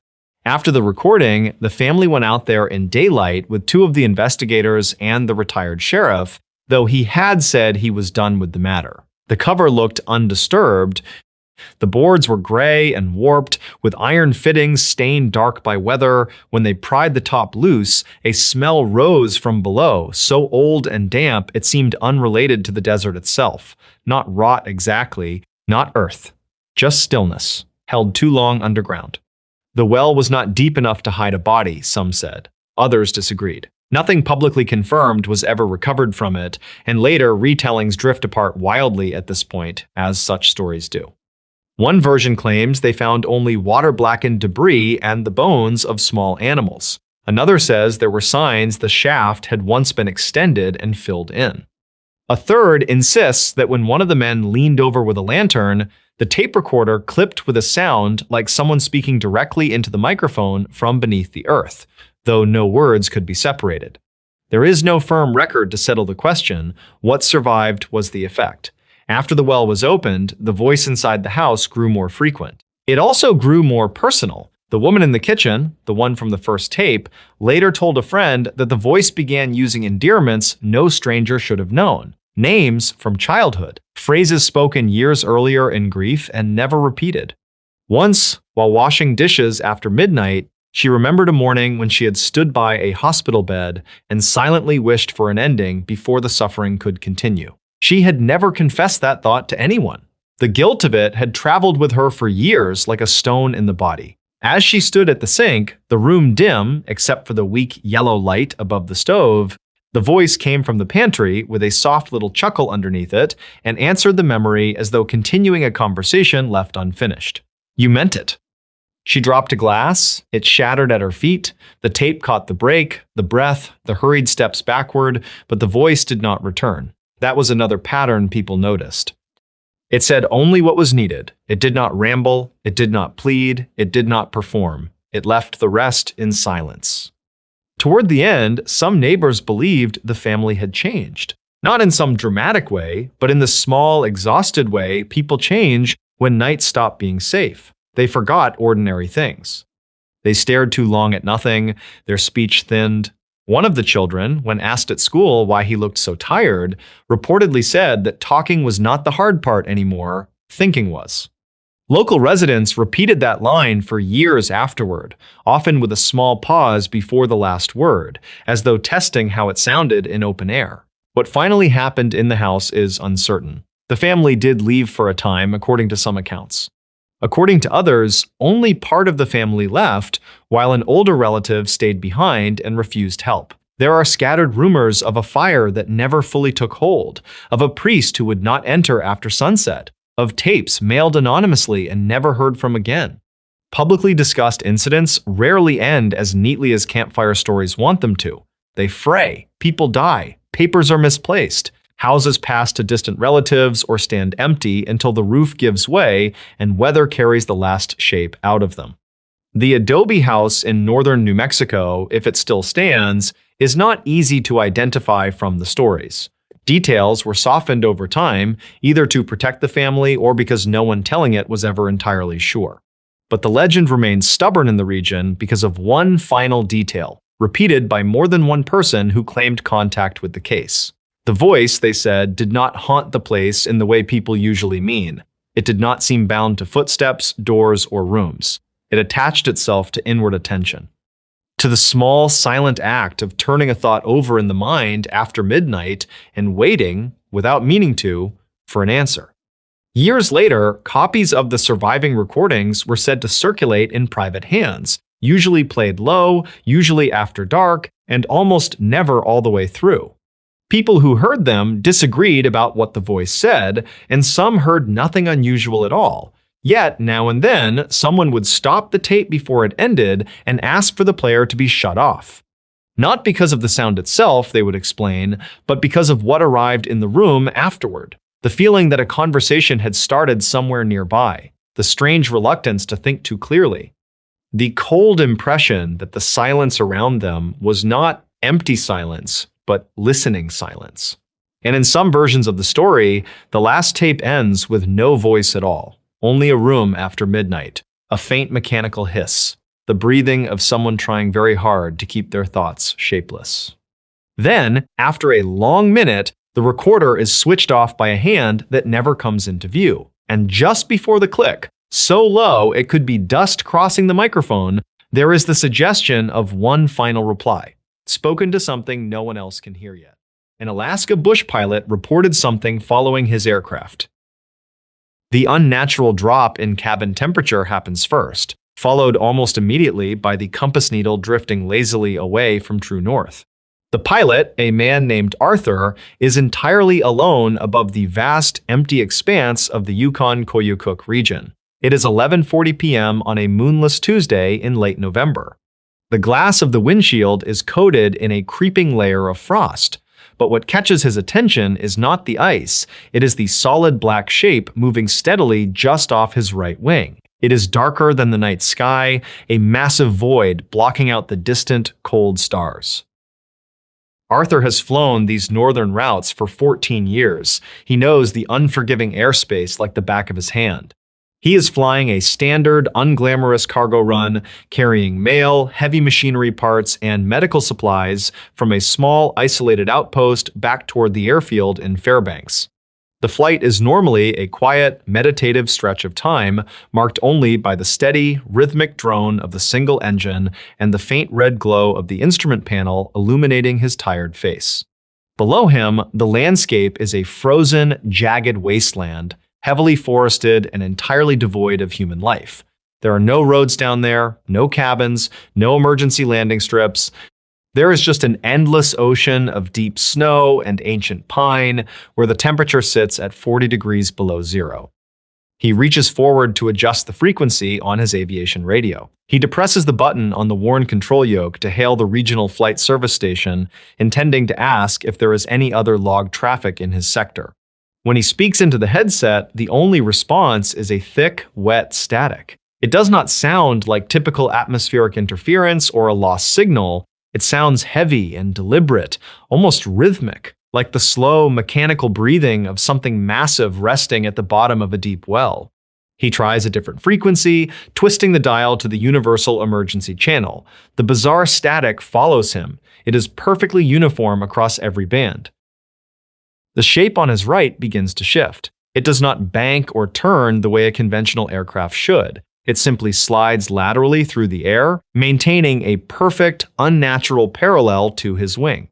Arthur reduces his speed, pulling the throttle back slightly to let the strange object pass him by. The needle on his airspeed indicator drops to 100 knots. The massive shadow slows with him. It matches his deceleration instantly without any visible thrust, exhaust, or momentum correction. The engine of his small plane struggles against the freezing thin air, but from the void outside, there is absolute, terrifying silence. A cold sweat breaks out on the back of his neck, chilling him despite his heavy winter gear. According to aviation reports and local legends, pilots in the far north occasionally see strange things over the ice. They see ice crystals reflecting moonlight, classified military test flights out of distant bases, or the aurora borealis playing tricks on tired eyes. But there is no moonlight tonight, and no military aircraft flies without strobe lights while hugging the side of a civilian plane in the dead of winter. Arthur pushes the yoke forward, descending 500 feet in a sudden, evasive maneuver. His stomach drops with the sudden loss of altitude. He levels out at 5,500 feet. He looks out the frost-covered right window. The black mass is still there, filling the space exactly as it had before, perfectly matching his dive. The temperature inside the tiny cockpit continues to plummet rapidly. The small cabin heater, which had been working perfectly for the first 2 hours of the flight, now blows freezing air that bites at his exposed cheeks. Ice begins to creep rapidly across the inside of the windows, forming complex, jagged patterns that distort his view of the outside world. He reaches out with a thick, gloved hand to wipe the frost away from the side window. As his hand nears the glass, the hairs on his arm stand straight up. A heavy, crackling, static charge fills the small cabin, making the air taste like copper and ozone. The analog dials on his instrument panel begin to twitch violently. The altimeter spins out of control, registering an impossible climb to 10,000 feet, then a sudden dive to zero, over and over again. Up until now, the object has been nothing more than a silhouette, a hole in the sky. But as the dark shape drifts slightly forward, pacing the nose of his plane, Arthur notices a faint, unnatural illumination along its lower edge. It is a dull, sickly yellow glow, the color of old, rotting parchment. The light does not cast beams into the dark sky. It seems to be absorbed by the dark metal or whatever unknown material the craft is made of. The glow pulses slowly, swelling and fading to the exact rhythm of the heavy, wet static still broadcasting in his headset. With each pulse of the yellow light, the engine of his small plane coughs, the revolutions per minute dropping dangerously low before recovering. Panic begins to take root in his chest, cold and sharp. If the engine dies over this remote stretch of mountains in the middle of winter, there is absolutely no chance of survival. There is nowhere to glide, nowhere to land, and even if he somehow manages to bring the plane down into a snowbank without tearing it apart, these sub-zero temperatures will freeze him solid before morning. He frantically taps the fuel gauge with his knuckle, making sure the line is not freezing solid. The tank is half full. He adjusts the fuel mixture, trying desperately to keep the struggling engine running smooth. But the mechanical components of his plane feel entirely secondary now. The object outside is dictating the reality of the airspace. The yellow light pulses again, much brighter this time. The engine sputters hard, a violent metallic shudder vibrating through the entire airframe. The massive object suddenly banks directly toward him. The sheer scale of it becomes terrifyingly clear in the darkness. It is not the size of another small cargo plane. It is the size of a large commercial airliner, perhaps even larger, but it has no wings. It is shaped like a massive, blunt cylinder, perfectly smooth and devoid of windows. It closes the distance between them in a fraction of a second, violating all known laws of inertia and aerodynamics. It is so close now that it blocks out the entire right hemisphere of the sky, its hull looming just feet from his wingtip. The dull yellow light shifts violently. It turns into a blinding, pale green luminescence that completely floods the cockpit. The pale light washes out the comforting red glow of his instruments. It casts long, unnatural, stretching shadows across the cabin. In that blinding green glare, the loud, steady sound of his own engine disappears completely. The silence that follows is absolute and crushing. For several agonizing seconds, Arthur is suspended in a soundless void, falling through the night sky in a dead metal tube bathed in sickly green light. He grabs the controls, pulling back with all his strength. The yoke goes completely stiff. It will not budge a single inch. The rudder pedals are locked firmly in place. He is no longer flying the aircraft. He is a helpless passenger in his own plane, trapped in a silent, invisible grip of unknown origin, plummeting quietly toward the jagged mountain peaks hidden in the dark below. He waits for the inevitable impact. He watches the broken altimeter dial, which is now completely frozen at 4,000 feet. The green light outside the window is so intense he can see the dark blue veins in the back of his own hands, sharp and clear against his pale skin. Then, as abruptly and inexplicably as it began, the green light extinguishes. The heavy, crushing pressure in the cabin vanishes in an instant. The control yoke jerks violently forward in his hands, nearly breaking his wrists. The deafening mechanical roar of the single engine returns, painfully loud after the profound, unnatural silence. The plane drops sharply, catching a turbulent updraft. Arthur fights the controls, desperately pulling the nose up just as the dark, jagged silhouette of a snow-covered mountain ridge scrapes past the underbelly of the aircraft. He clears the deadly peak by less than 200 feet. The plane rattles and shakes in the disturbed air, but the propeller is spinning. It is flying.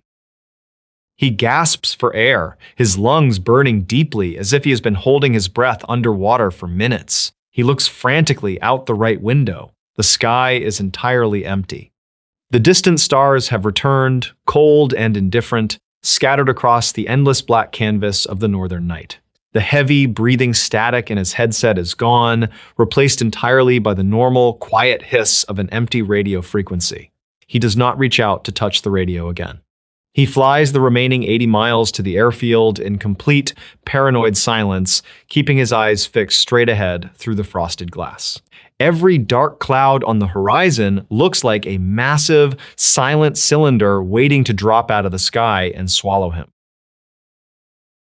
He lands the plane at the empty airfield just after 1:30 a.m. The yellow runway lights seem unnaturally bright, burning his tired eyes. When he taxis the aircraft to his designated hangar and finally cuts the engine, he does not immediately unbuckle his harness. He sits alone in the freezing dark cockpit, his hands shaking violently on his lap, staring blankly at the frost slowly melting on the glass. When the sleepy ground crew finally approaches with flashlights to ask why he is just sitting there in the dark, Arthur unbuckles his belt and steps out onto the icy tarmac. His legs are weak, barely able to support his weight. He tells the mechanics to check the electrical system, claiming he suffered a temporary alternator failure over the mountains. He does not mention the massive shadow. He does not mention the dead silence or the blinding green light. The official maintenance report, filed by the crew 3 days later, notes absolutely no mechanical faults with the engine, the battery, or the alternator. The plane is thoroughly inspected and deemed perfectly safe for regular flight. However, the lead mechanic mentions a highly unusual anomaly in his handwritten notes at the bottom of the page. Along the entire right side of the aluminum fuselage, the standard white paint is heavily discolored. It is a pale, sickly yellow, as if the metal had been subjected to intense, localized heat or strange radiation. The scorch mark is massive, extending unbroken from the nose of the plane all the way to the tail, yet the metal itself is not warped or melted in any way. Arthur never flies that northern route again. He quietly requests a transfer to daytime cargo runs in the southern, more populated part of the state, avoiding the remote mountain passes entirely. Other veteran pilots occasionally ask him about the strange, yellow discoloration on the side of his old plane, which remains parked at the far edge of the frozen airfield. They ask if he flew through a strange chemical cloud or if weird atmospheric lightning struck the wing during a storm. He always gives a vague, dismissive answer and quickly changes the subject. But on cold, moonless winter nights, when the aviation radio in the dispatch office picks up a heavy, rhythmic static, the older pilots at the airfield fall perfectly silent. They step outside and look out toward the dark northern horizon, wondering what is drifting quietly through the freezing blackness, pacing the empty skies, waiting for the sound of a lonely engine. The Ashes of the Sodder Children. The Appalachian Mountains in late December hold a very specific kind of cold. It is a damp, biting chill that seeps through the wooden floorboards of old houses and settles deep into the marrow of the people who live there. In the small, quiet town of Fayetteville, West Virginia, the night of Christmas Eve in the year 1945 was meant to be one of warmth and chaotic joy. The Sodder family home, a large two-story timber house situated on a quiet stretch of road, was overflowing with life. George and Jenny Sodder, Italian immigrants who had built a comfortable life and a respectable hauling business, were raising 9 of their 10 children under that roof, their eldest son away serving in the military. It was a house full of noise, laughter, and the bright, frantic anticipation of Christmas morning. But the dense woods surrounding the property were silent, hiding secrets in the deep shadows that stretched toward the porch. To understand the nightmare that consumed the Sodder family, one must first look at the shadows that had been gathering around them in the months prior. George Sodder was a man of strong convictions. He was openly opposed to the fascist regime of Benito Mussolini, a stance that had earned him quiet enemies within the local immigrant community. The animosity was not just whispered, it had materialized on his doorstep. Earlier that fall, a visiting life insurance salesman, enraged by George's political arguments, had pointed a trembling finger at the house and sworn that it would go up in smoke and that George's children would be destroyed. A few weeks later, a drifter looking for work had wandered onto the property, staring intently at the fuse boxes on the side of the house. The man had casually remarked that the wiring would cause a fire someday, a strange comment considering George had recently had the entire electrical system inspected and deemed perfectly safe by the local power company. These were easily dismissed as empty threats or the rambling of strangers. But in the desolate quiet of a winter night, isolated in the mountains, threats have a way of taking root. The evening of December 24th began with the mundane comforts of the holidays. 5 of the younger children, 14-year-old Maurice, 12-year-old Martha, 9-year-old Louis, 8-year-old Jenny, and 5-year-old Betty begged their mother to stay up past their bedtime to play with the new toys they had opened early. Jenny agreed, under the condition that they remember to feed the cows and close the chicken coops before they finally went to sleep. She took her youngest baby upstairs, leaving the 5 children in the warm glow of the living room, while 2 older boys had already gone up to their attic bedroom to sleep. The house was peaceful, the wood stove crackled, but the peace was an illusion. At exactly 12:30 a.m., the sharp, mechanical shrill of the telephone shattered the silence. In a house that large, the sudden ringing in the dead of night was jarring. Jenny pulled herself out of bed and walked downstairs into the dark hallway to answer it. When she lifted the heavy receiver to her ear, she was greeted by an unfamiliar woman's voice asking for a name Jenny did not recognize. But it was not the mistake that unsettled her, it was the ambient noise bleeding through the earpiece. Behind the woman's voice, Jenny could hear the distinct clinking of crystal glasses and the sound of raucous, unsettling laughter. It was a hollow, eerie sound that seemed to lack any genuine mirth. Jenny told the woman she had the wrong number. The woman offered a strange, chilling chuckle before the line clicked dead. As Jenny turned away from the phone, a creeping sense of unease washed over her. She noticed that the lights downstairs were still burning brightly, the curtains were wide open to the blackness outside, and the heavy wooden front door was completely unlocked. Her daughter Marion had fallen asleep on the living room sofa, but the other 5 children who had begged to stay up were nowhere to be seen. Assuming they had simply forgotten their chores and quietly crept upstairs to their beds in the attic, Jenny locked the door, turned out the lights, and returned to her room, trying to shake the lingering echo of that phantom laughter. At 1 o'clock in the morning, the silence of the house was broken again. This time, it was a physical impact. Jenny was startled awake by the distinct, heavy thud of an object striking the roof of the house right above her head. It was followed by a strange rolling noise, like a hard ball of heavy rubber skipping down the slanted shingles. She held her breath in the dark, waiting for another sound. Nothing came. She closed her eyes, trying to force herself back to sleep. 30 minutes later, at 1:30 a.m., the true horror began. Jenny woke again, coughing. The air in the bedroom was thick and sharp with the acrid scent of burning wood and melting rubber. She threw open her bedroom door and was met with a wall of suffocating black smoke billowing up from the first floor. The fire was roaring violently near the office, right by the fuse boxes and the telephone line. Panic, pure and primal, took over. She screamed for George. They grabbed the baby, while Marion and the 2 older boys from the attic stumbled through the smoke to join them. They burst through the front doors into the freezing December air, gasping for breath, expecting the rest of the children to be right behind them. They stood barefoot in the snow, the biting wind whipping around them, and turned back to the house. The glow of the flames was growing brighter, casting long, dancing shadows into the woods. But Maurice, Martha, Louis, little Jenny, and Betty were not outside.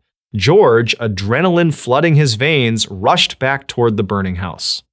He shattered a window, cutting his arm to the bone, but the entire downstairs staircase was a roaring wall of fire. He could not get up to the attic. He screamed their names into the inferno, but the only response was the deafening crackle of burning timber. This is the moment the incident twisted from a tragic accident into a labyrinth of psychological terror. George realized he could climb to the attic windows from the outside. He ran to the side of the house to grab the heavy wooden ladder that had leaned against the same wall for years. It was gone. He frantically searched the dark yard, blood dripping from his arm into the snow. The ladder had vanished. It would not be found until hours later, discarded in a steep ditch nearly 75 feet away from the house. Desperate, George ran to the heavy coal trucks parked in the driveway. He planned to drive one directly against the house and climb onto the cab to reach his trapped children. He threw open the door of the first truck, cranked the ignition, and pressed the gas. The engine whined, but refused to turn over. He sprinted to the second truck, sliding behind the wheel, turning the key. Dead. Both massive engines, which had run perfectly the afternoon before, were completely immobilized. As the fire raged on, someone realized the rain barrels used for extinguishing small fires were frozen solid. A daughter ran through the dark to a neighbor's house to call the fire department, but the operator did not answer. It was later discovered that the solder's own telephone line had not been burned by the fire, it had been intentionally severed at the very top of the pole. George and Jenny were forced to stand in the snow and watch their home burn. They watched the flames consume the second floor. They listened with agonizing dread for the screams of their 5 children. But there were no screams, there was no sound of panic from the attic windows, just the roaring fire and the silent, impenetrable wall of the Appalachian woods staring back at them. By the time the sun rose on Christmas morning, the massive house was nothing more than a shallow, smoking basement of gray ash and glowing embers. The local fire chief, delayed by a severe lack of manpower, did not arrive until 8 o'clock in the morning. When the embers finally cooled enough to be searched, the police and fire crews began sifting through the rubble. They were looking for 5 small bodies. They found melted household appliances. They found fragments of a tin roof. They found the twisted metal of the wood stove, but they did not find a single human bone. It is a scientific impossibility for a typical wood-framed house fire to completely vaporize human skeletons. A house fire burns at roughly 1200 degrees Fahrenheit for an hour or two. A professional crematorium must burn at 2000 degrees Fahrenheit for multiple hours, and even then, large fragments of bone remain behind to be manually ground into ash.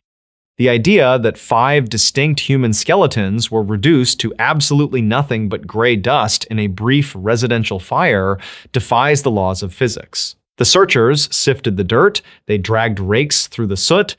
There was no flesh, no skulls, no teeth, nothing. This missing evidence birthed a psychological horror far worse than grief: eternal uncertainty. If the children did not die in the fire, where did they go? The realization crept into George and Jenny's minds like a slow-acting poison. The cut telephone wire, the missing ladder dragged into the dark, the engines of the trucks expertly disabled in the dead of winter, the strange woman laughing on the phone just an hour before the flames broke out. The fire was not a malfunction, it was a calculated distraction. As the years bled into decades, the surviving Sodders rebuilt their lives in the shadow of that empty, ash-filled crater. They erected a massive billboard on Route 16, displaying the faces of their 5 missing children, begging for answers that would never come. The true horror of that Christmas Eve was not just the fire, but the absolute chilling certainty that they were not alone in the dark that night. Someone had been watching. Someone had crept onto their property, disabled their lifelines, and ignited their home. And while George and Jenny screamed into the inferno, someone was likely standing deep in the freezing tree line, watching the parents suffer, while 5 children were swallowed whole by the Appalachian night, never to be seen again. A Yellowstone report from 2012 was never filed. The smell was the first thing that confirmed something was terribly wrong in the clearing, a heavy scent of scorched copper and sulfur that hung unnaturally still in the cold mountain air. Elias, a seasoned backcountry ranger, stood at the edge of the tree line and stared at what remained of the Geological Survey camp. The campsite was located deep within the Thoroughfare region of Yellowstone, a massive expanse of wilderness widely considered the most remote area in the lower 48 states. It was late October of 2012, and the 3-person survey team was officially 4 days overdue. Elias had hiked for 2 days through dense pine forests and over jagged ridges to reach their last known coordinates. He had expected to find a twisted ankle, a broken radio, or perhaps a group of researchers simply running behind schedule. Instead, he found absolute silence and a scene that defied all logic. The large dome tent sat in the center of the clearing, but it had not been collapsed by wind or torn by a grizzly bear.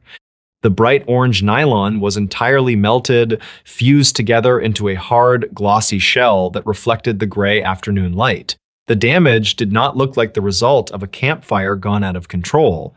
There was no ash, no charred wood, and the dry yellow grass surrounding the tent was perfectly untouched. It looked as though an intense, localized heat source had baked the tent from the inside out, causing the synthetic material to shrink and petrify around the aluminum poles. The poles themselves were warped inward, bent as if subjected to immense and sudden atmospheric pressure. Elias did not call out. The profound quiet of the forest seemed to press against his ears, and an instinct older than his training told him to remain completely silent. He approached the petrified structure slowly, his boots crunching lightly on the frost-hardened dirt. He unholstered his bear spray, though he already knew that no animal was responsible for this. Peering through a melted gap in the nylon, he saw the 3 sleeping bags. They were empty, but they were compressed, flattened against the floor of the tent as if smoothed down by a heavy weight. There were no backpacks, no boots, and no sign of the expensive thermal imaging equipment the team had brought with them. The only item left behind was a small green field journal lying in the dirt near the fire ring. Elias picked it up. The cover was warm to the touch, despite the ambient temperature hovering near 30 degrees. He opened the journal. The first dozen pages were filled with standard scientific notations, neatly written columns detailing soil acidity, water temperatures, and seismic readings from the nearby thermal vents. But as he turned the pages, the handwriting began to deteriorate. The neat columns gave way to sprawling, erratic sentences that pushed off the edges of the paper. The entries from 3 days prior stopped mentioning geology entirely. Instead, the lead researcher had written repeatedly about a low, vibrating hum that seemed to emanate not from the ground, but from the empty spaces between the trees. The final entry, written in a frantic, pressing hand, consisted of only one sentence. It read, "The shadows are unlatching from the pines, and they do not cast themselves on the ground." Elias felt a cold prickle of sweat form at the base of his neck. He reached for his shoulder radio, keying the microphone to contact the dispatch center at Mammoth Hot Springs. He spoke softly, identifying himself and requesting an immediate emergency channel. He waited for the familiar burst of static and the dispatcher's voice. Instead, the radio emitted a sound he had never heard before. It was a wet, rhythmic tearing noise, followed by a slow, dragging exhalation that sounded impossibly close. It did not sound like signal interference. It sounded like something breathing directly into a microphone in a hollow, echoing room. Elias released the button, his heart hammering against his ribs. He tried again. The same slow, ragged breath answered him, but this time he could hear a faint clicking noise in the background, like teeth snapping together in the dark. He turned the radio off completely. The air in the clearing felt suddenly heavy, as if the barometric pressure had plummeted in a matter of seconds. The sky above the canopy shifted from a pale, overcast gray to a bruised, unnatural purple. A light snow began to fall, but as a flake landed on the sleeve of his green uniform, Elias realized it was not snow. It was fine, pale ash. There were no active forest fires anywhere in the region, and the nearest thermal geyser capable of producing such debris was over 20 miles away. The ash fell silently, coating the melted tent and the silent clearing in a thin layer of gray dust. Elias knew he had to leave. He had a patrol cabin waiting for him about 4 miles south, a sturdy log structure with heavy iron locks and a wood stove. He placed the journal into his waterproof pouch, turned his back on the campsite, and began to walk. The hike to the cabin took 2 hours, and the entire way, Elias could not shake the feeling of being paced. He heard no twigs snap, no heavy footsteps in the underbrush, but the woods were entirely devoid of wildlife. Not a single squirrel chattered, and no birds called from the high branches. The silence was oppressive, heavy enough to make his ears ring.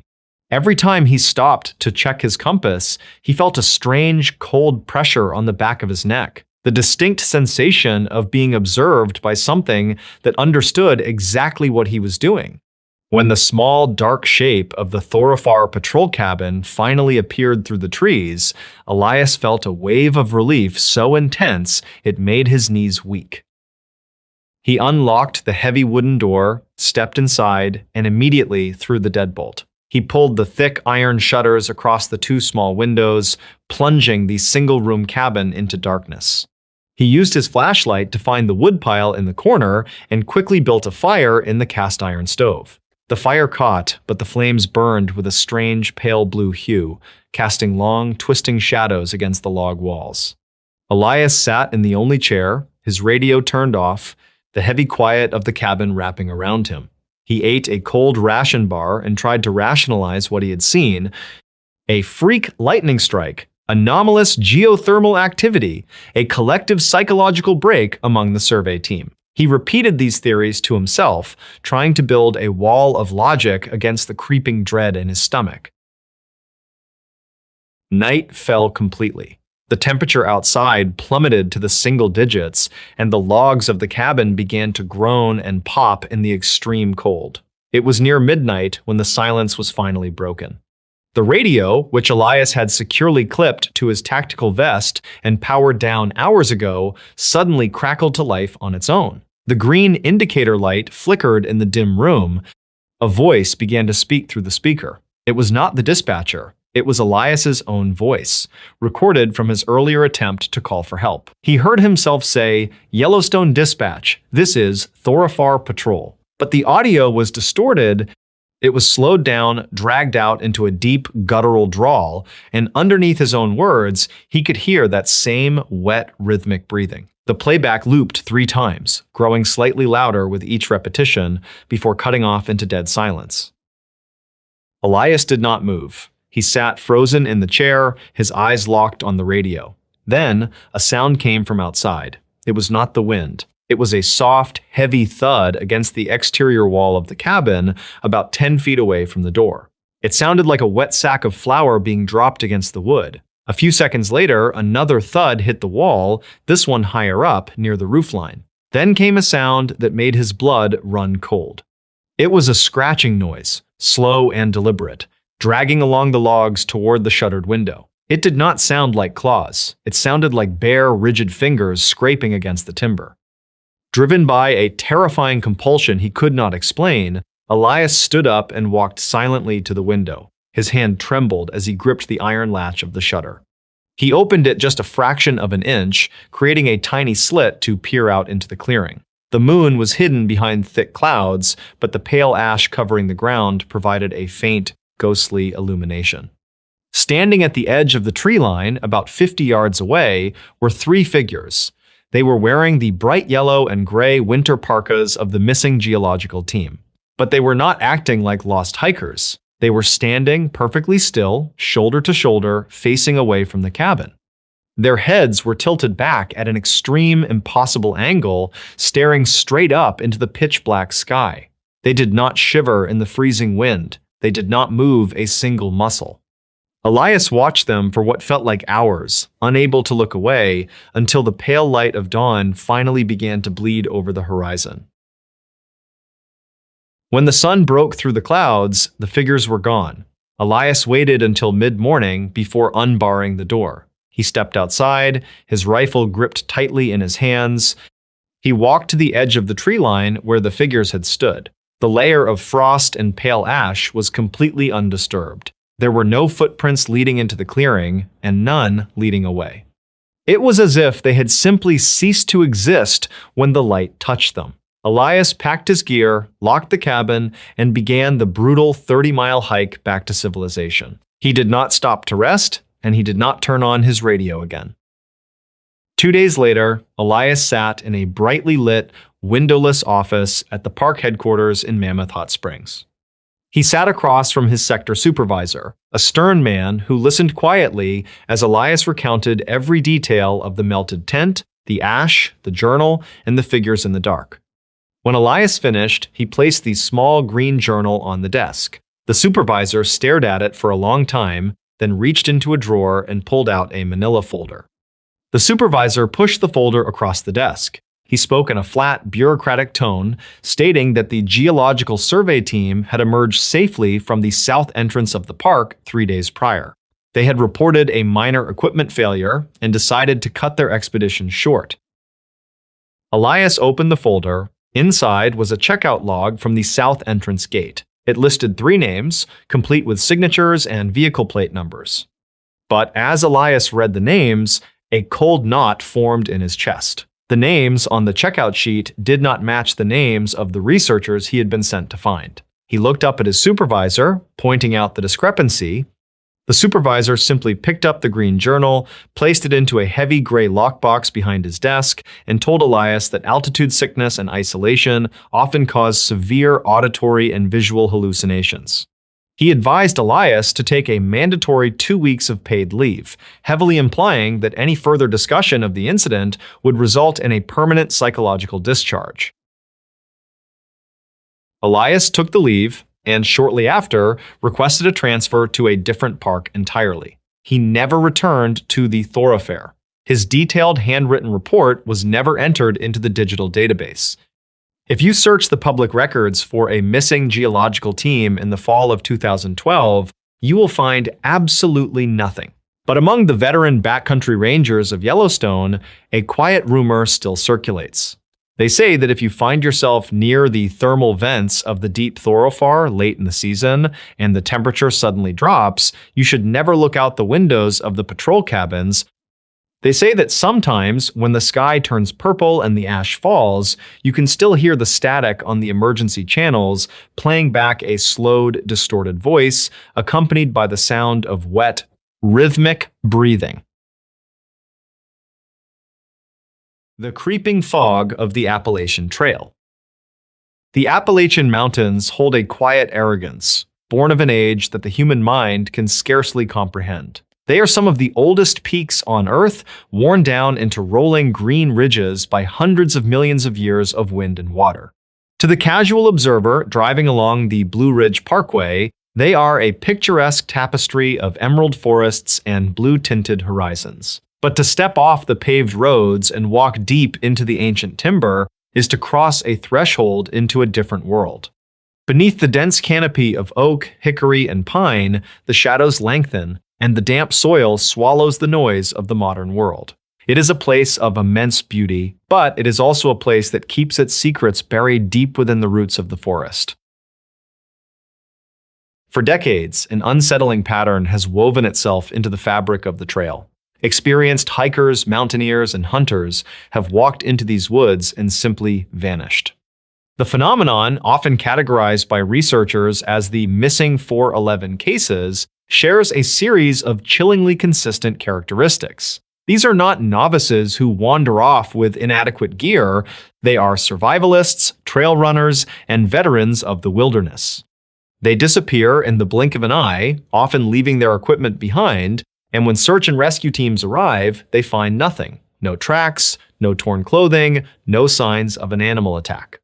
It is as if the earth opened its mouth and swallowed them whole, leaving behind a profound, suffocating emptiness. Consider the documented accounts from the deep sections of the Great Smoky Mountains in the autumn of 2015. A hiker, a man of 42 who had traversed the entire 2,190 miles of the trail twice before, set out for a brief 3-day trek.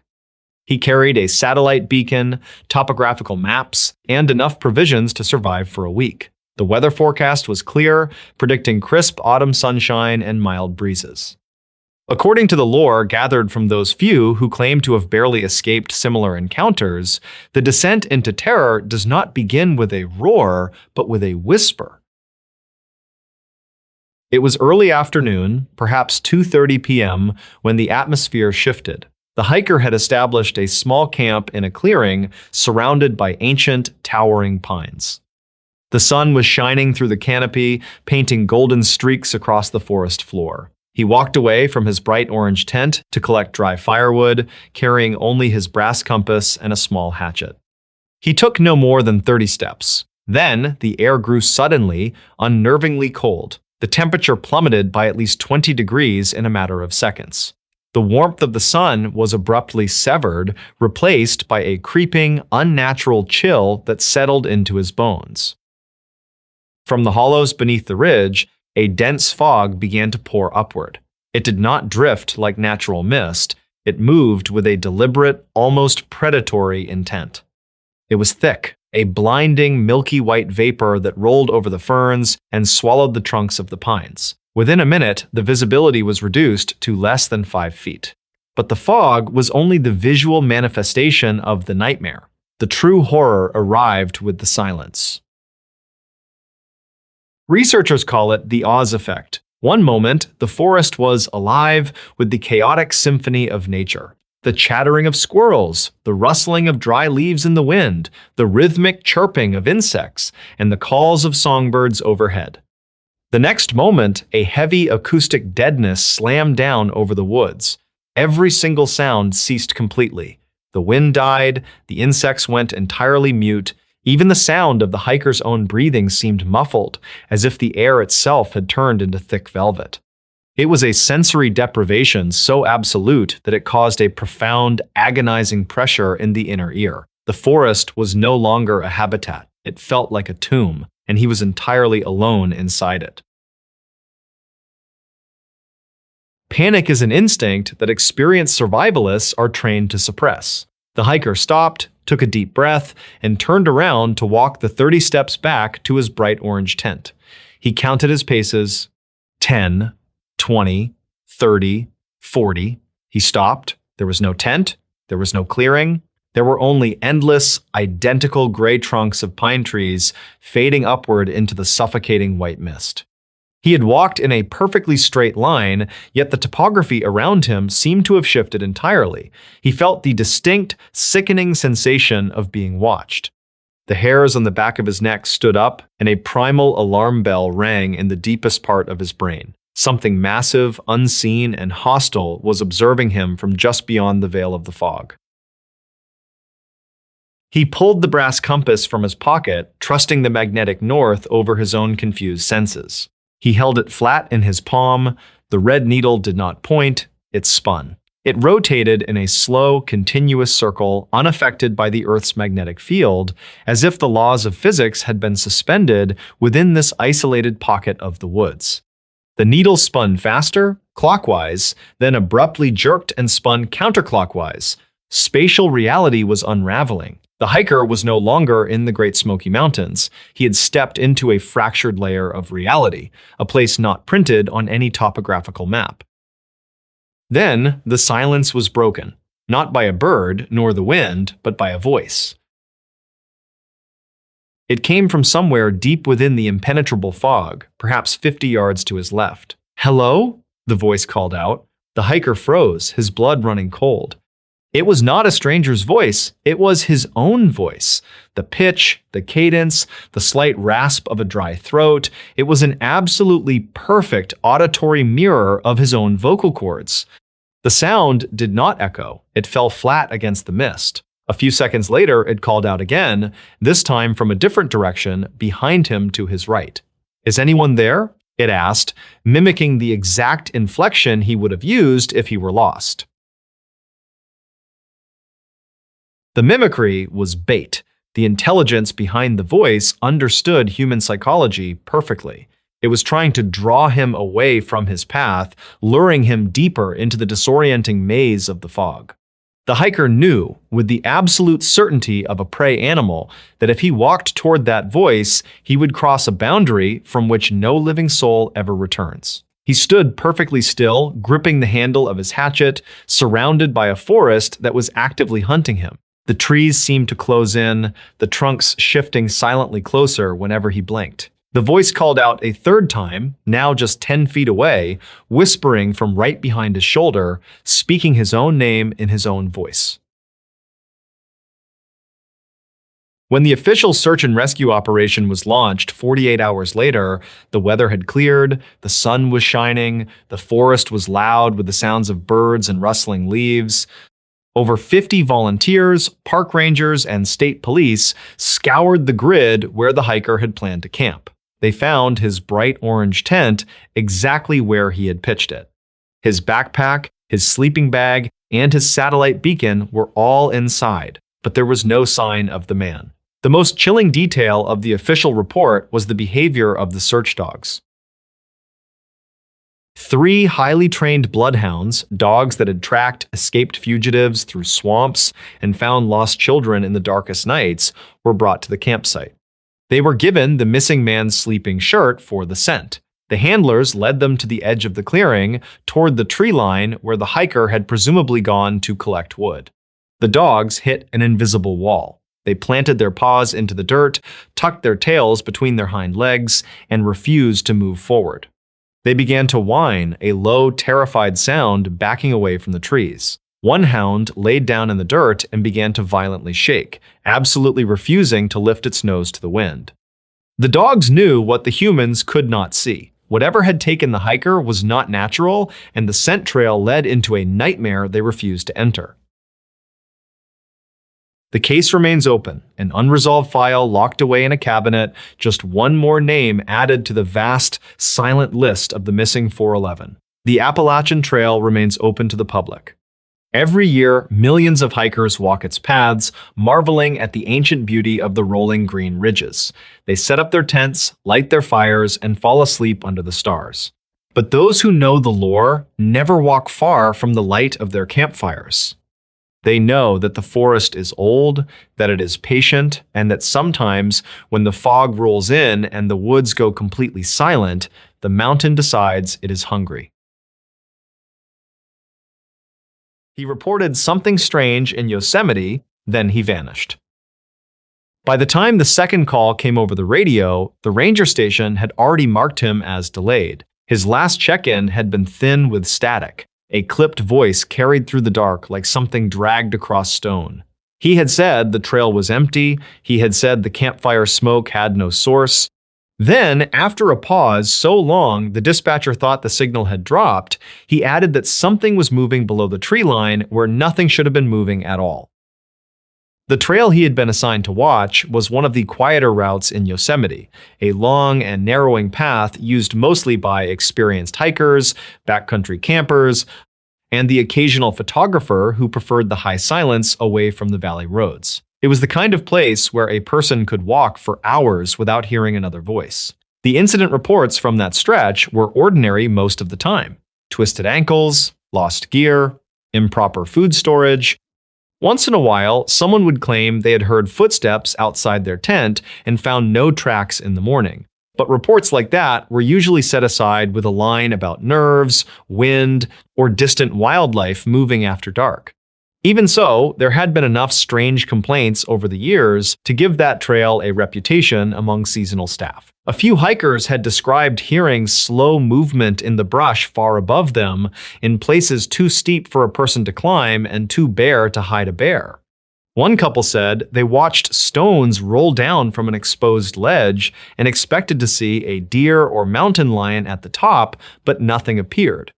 Another report mentioned a shape passing between trees after midnight, not crossing the trail, not approaching camp, only keeping pace for nearly half a mile. None of it was considered reliable.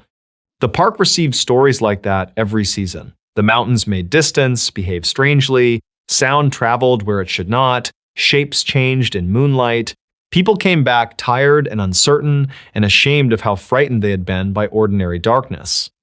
The ranger who went missing was not known for nerves. According to other staff, he was methodical, patient, the sort of man who wrote neat field notes even in bad weather. He had worked enough summer seasons in the Sierra to know the difference between a branch rubbing in the wind and something walking with intent. His reports were usually spare. If he said he heard a coyote, he meant a coyote. If he said he found bear sign, he gave the distance, the condition of the scat, the direction of travel, and nothing else. People later returned to that detail because of what appeared in his final log. It was not the language of a man looking for drama, it was the language of a man trying very hard not to name what he was seeing. The first call that evening had not sounded urgent. He mentioned an abandoned cooking area near a prohibited zone, then corrected himself and said it only looked abandoned. The fire ring was still warm, but there was no tent, no packs, no wrappers, no boot prints he could trust on the hard ground. Just smoke breathing out of blackened stones and a smell he could not identify. Not meat, not pine. Something damp and bitter, as if green wood had been burned with wet cloth over it. He said he would keep moving along the trail and circle back before midnight. That should have been the end of it. An hour later, he radioed again. This time, he sounded distracted. He reported hearing movement uphill from the switchbacks above the granite shelf, where the slope opened into loose stone and sparse timber. That was the part of the message that lingered in old retellings. He did not say he heard an animal. He did not say he heard a person. He said movement more than once, staying parallel. Too heavy for falling rock, too deliberate for wind. Then he said the same thing had stopped whenever he stopped. The dispatcher asked whether he wanted another ranger sent out from the lower access road. There was a pause. Then came the answer, quiet enough that it almost disappeared in the static. He said no, not yet. He said he thought he had found tracks, but they made no sense. The ground was shallow, with dust and dry needles. He described depressions that seemed almost like barefoot prints, except too long, too narrow, and spaced too far apart along the edge of a wash where no one would choose to walk at night.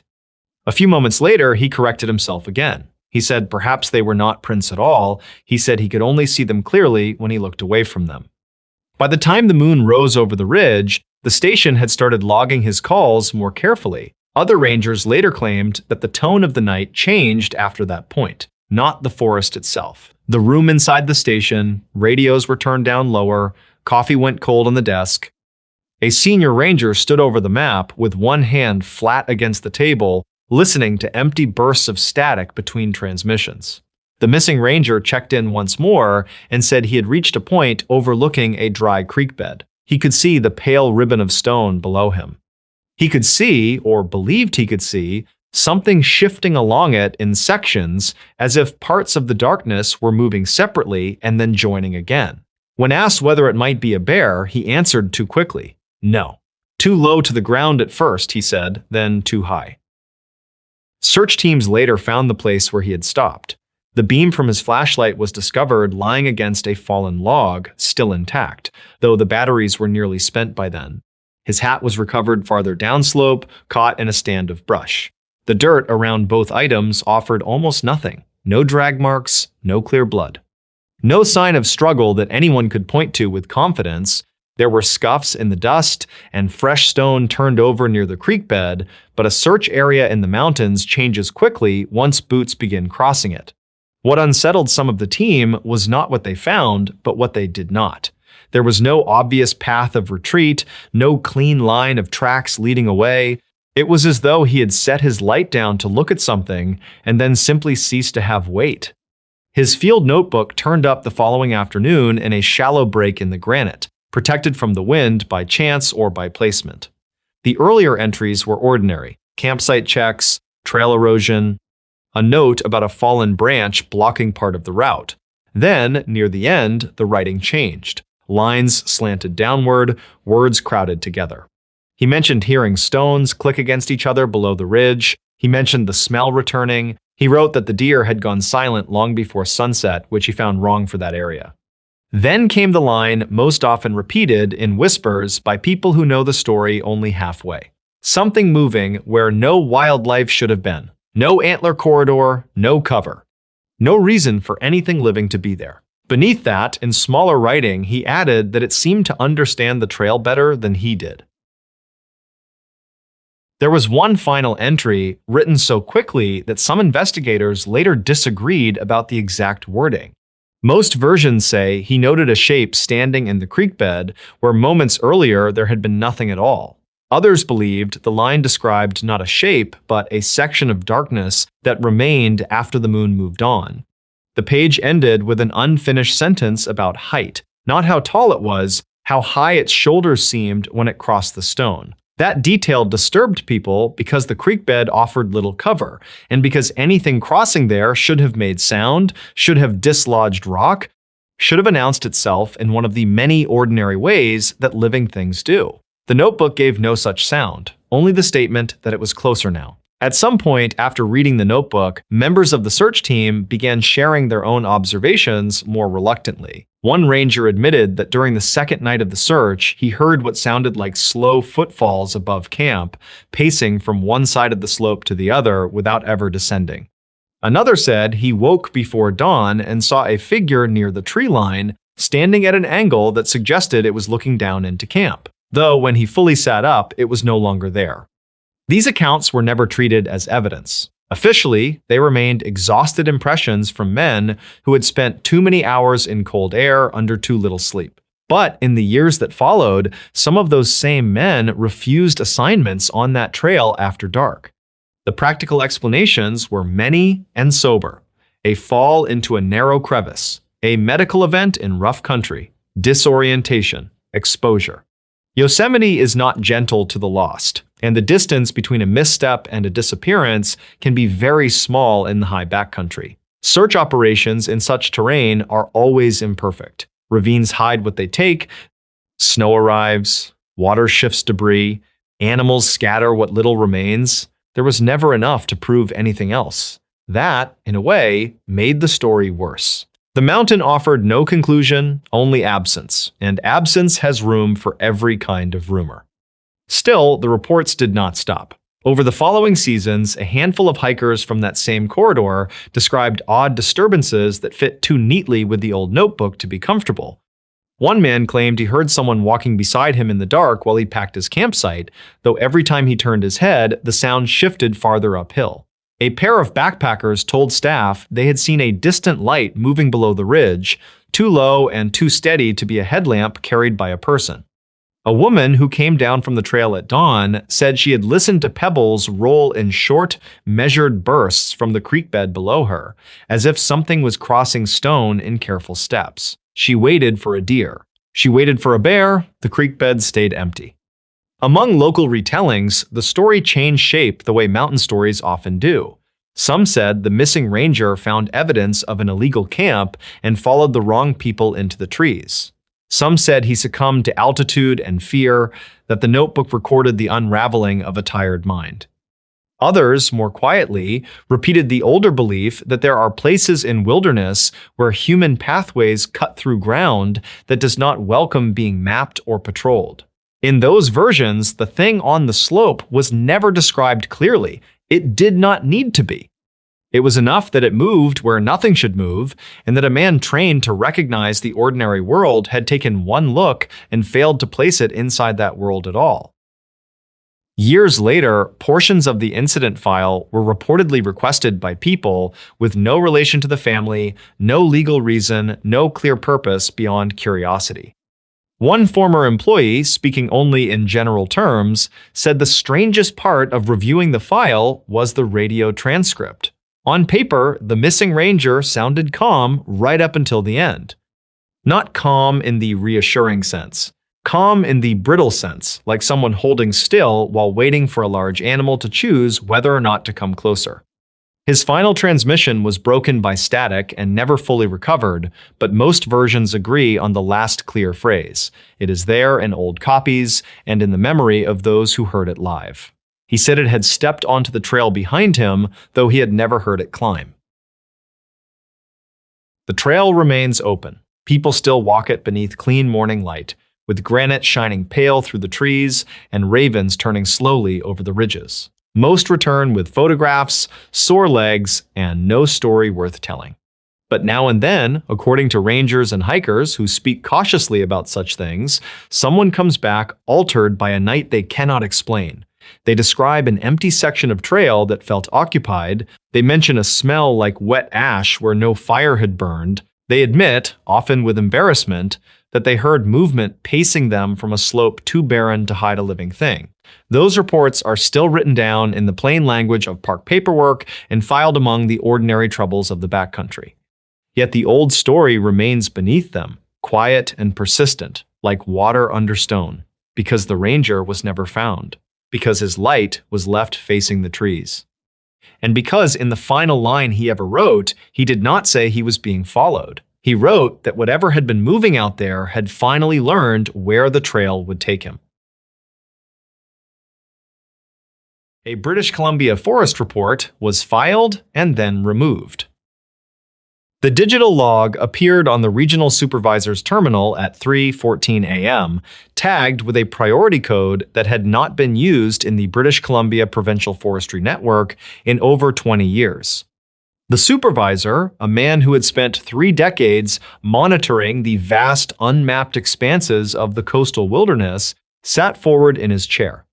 The night shift in the Victoria Dispatch Office was usually quiet, punctuated only by the occasional automated weather update or a routine check-in from a logging crew. But this was different. The flashing alert on his screen indicated a code-red environmental anomaly. It had been submitted by a senior timber cruiser stationed deep in a remote, protected sector of the Great Bear Rainforest, more than 200 miles from the nearest paved road. The supervisor clicked to open the file. The surveyor had uploaded a text document containing 3 short paragraphs and a single, low-resolution audio attachment. The text did not describe a wildfire, an aggressive grizzly bear, or a poaching camp. Instead, the seasoned surveyor described an area of old-growth cedar where the topography had seemingly folded in on itself overnight. He wrote that the tree trunks in a 2-mile radius had turned entirely white, drained of all color and moisture, and that the ambient air pressure was fluctuating so violently it had cracked the glass face of his analog compass. The final sentence of the text report simply read, "They are emitting a low, continuous mechanical hum." Before the supervisor could click the play button on the audio file, his screen flashed a sudden flat gray. The terminal froze for a fraction of a second, the cooling fan humming loudly in the empty office. When the system refreshed and the network connection stabilized, the inbox was completely empty. The glowing red priority alert was gone. The submission log, which recorded every piece of incoming data down to the microsecond, showed no entry for that hour. The report had not just been deleted or moved to a spam folder. According to the architecture of the provincial server, the file had never existed.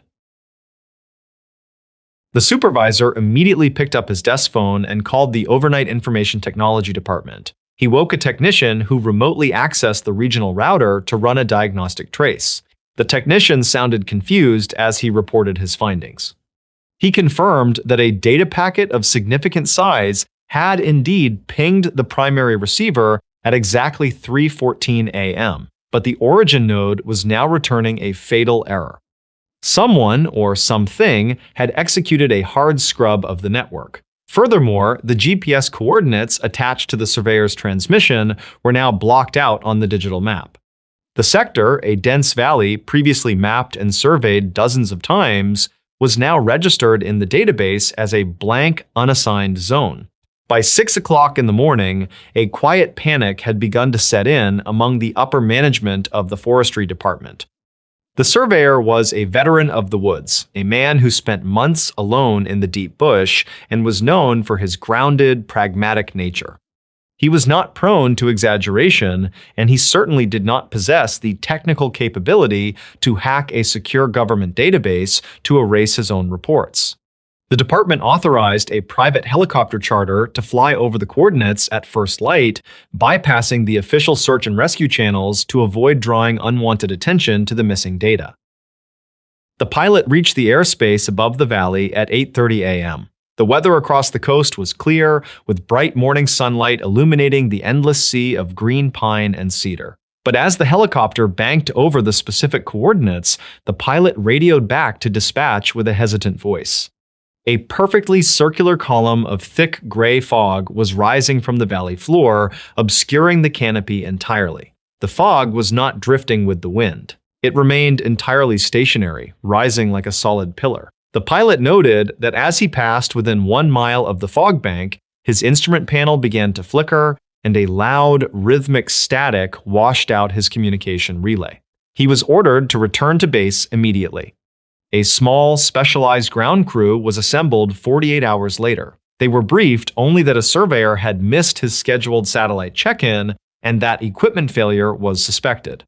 The team drove for 6 hours up deteriorating logging routes, finally abandoning their trucks when the mud became too deep. They hiked for another 2 days through the dense, wet undergrowth of the rainforest.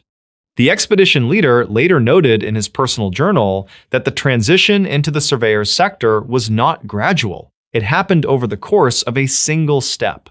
One moment, the team was walking through a vibrant, noisy ecosystem filled with the sounds of dripping water, rustling leaves, and calling birds. The next moment, they crossed an invisible threshold into absolute, suffocating silence. The air grew instantly cold, and the smell of damp earth was replaced by the sharp, metallic scent of ozone. The forest floor here was covered in a fine, pale dust that resembled ash, though there were no signs of a fire.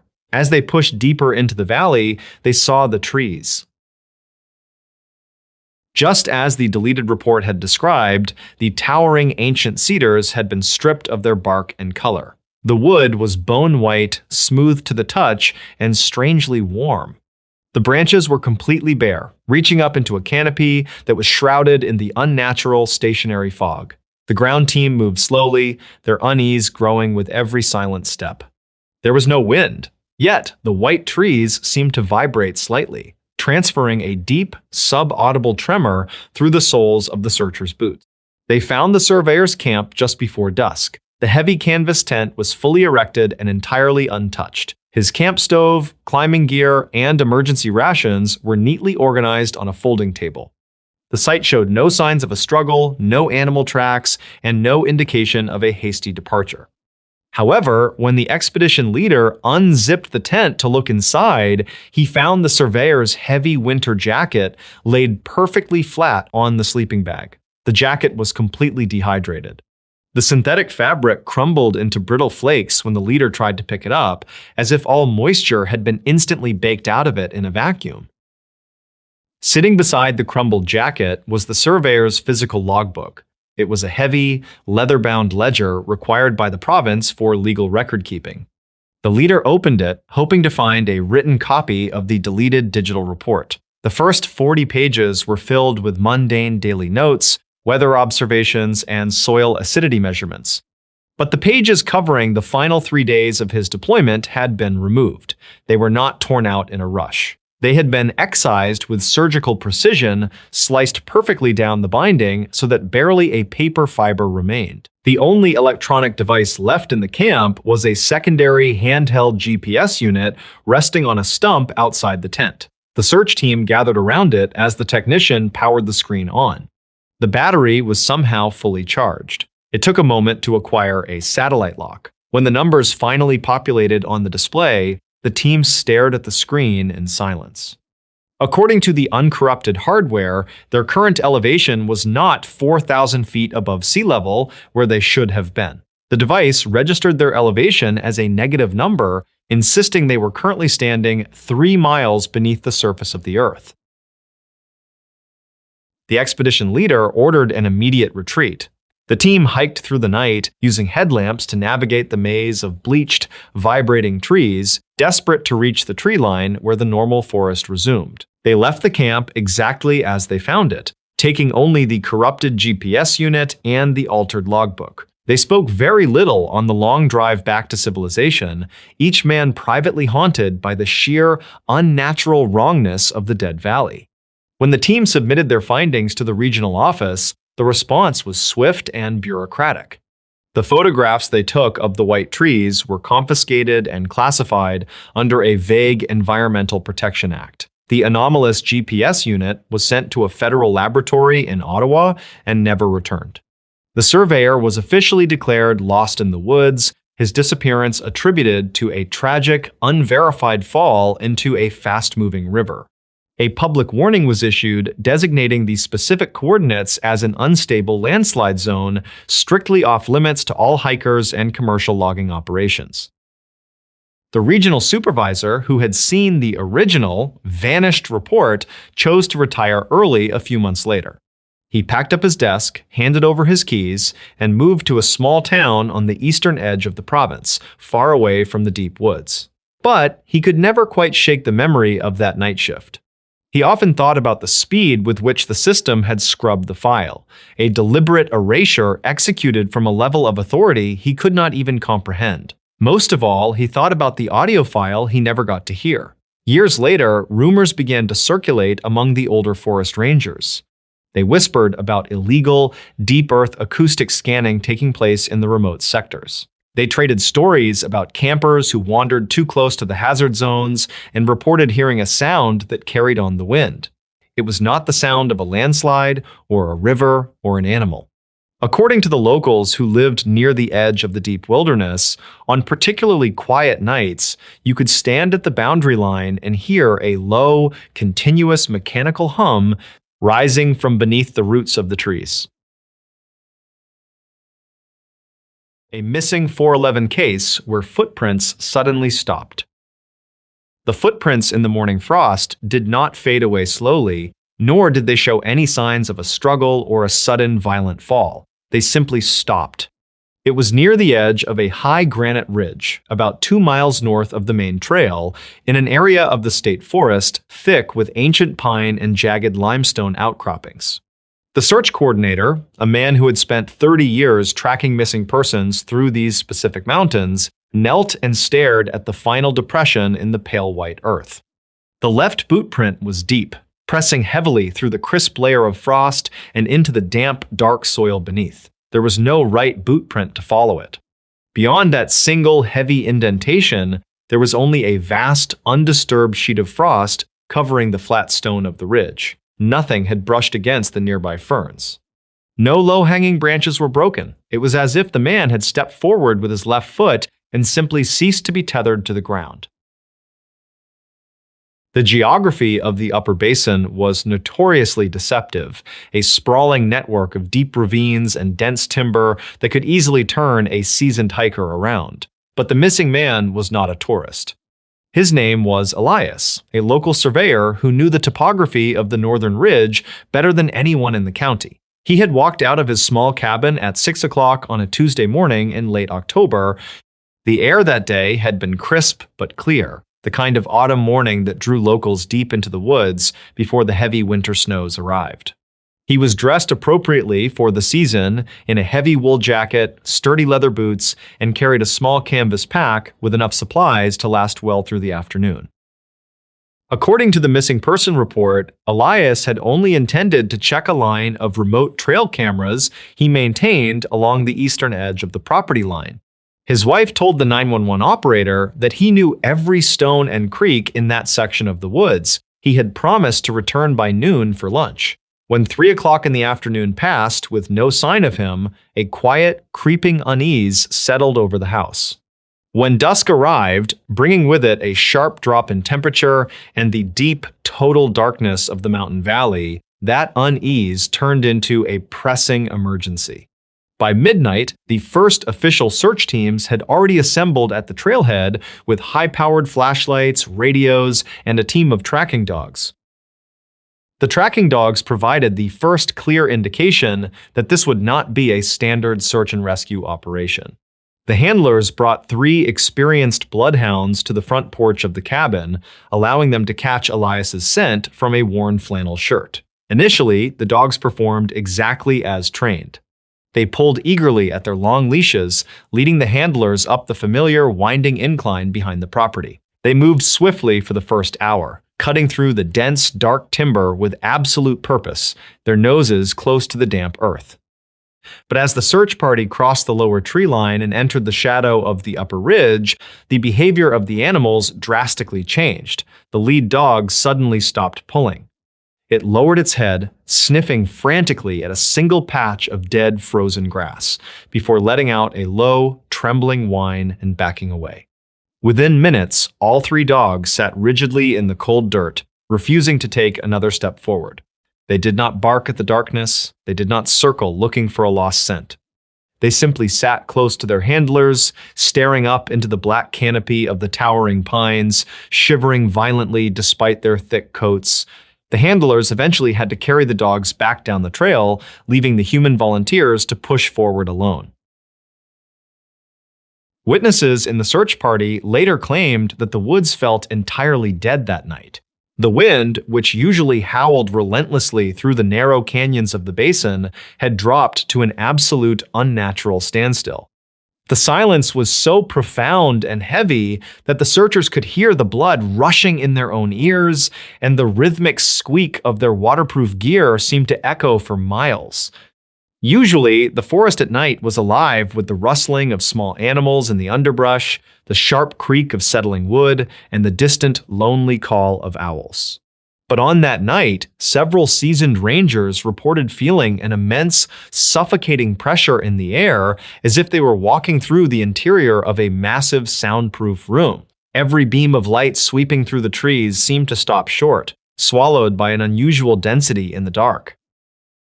At 3:30 a.m., a team of volunteers sweeping the floor of the lower ravine found the first physical piece of evidence. It was Elias's canvas backpack sitting perfectly upright on the flat, mossy surface of a large river boulder. It had not been dropped in a panic or thrown aside in a rush.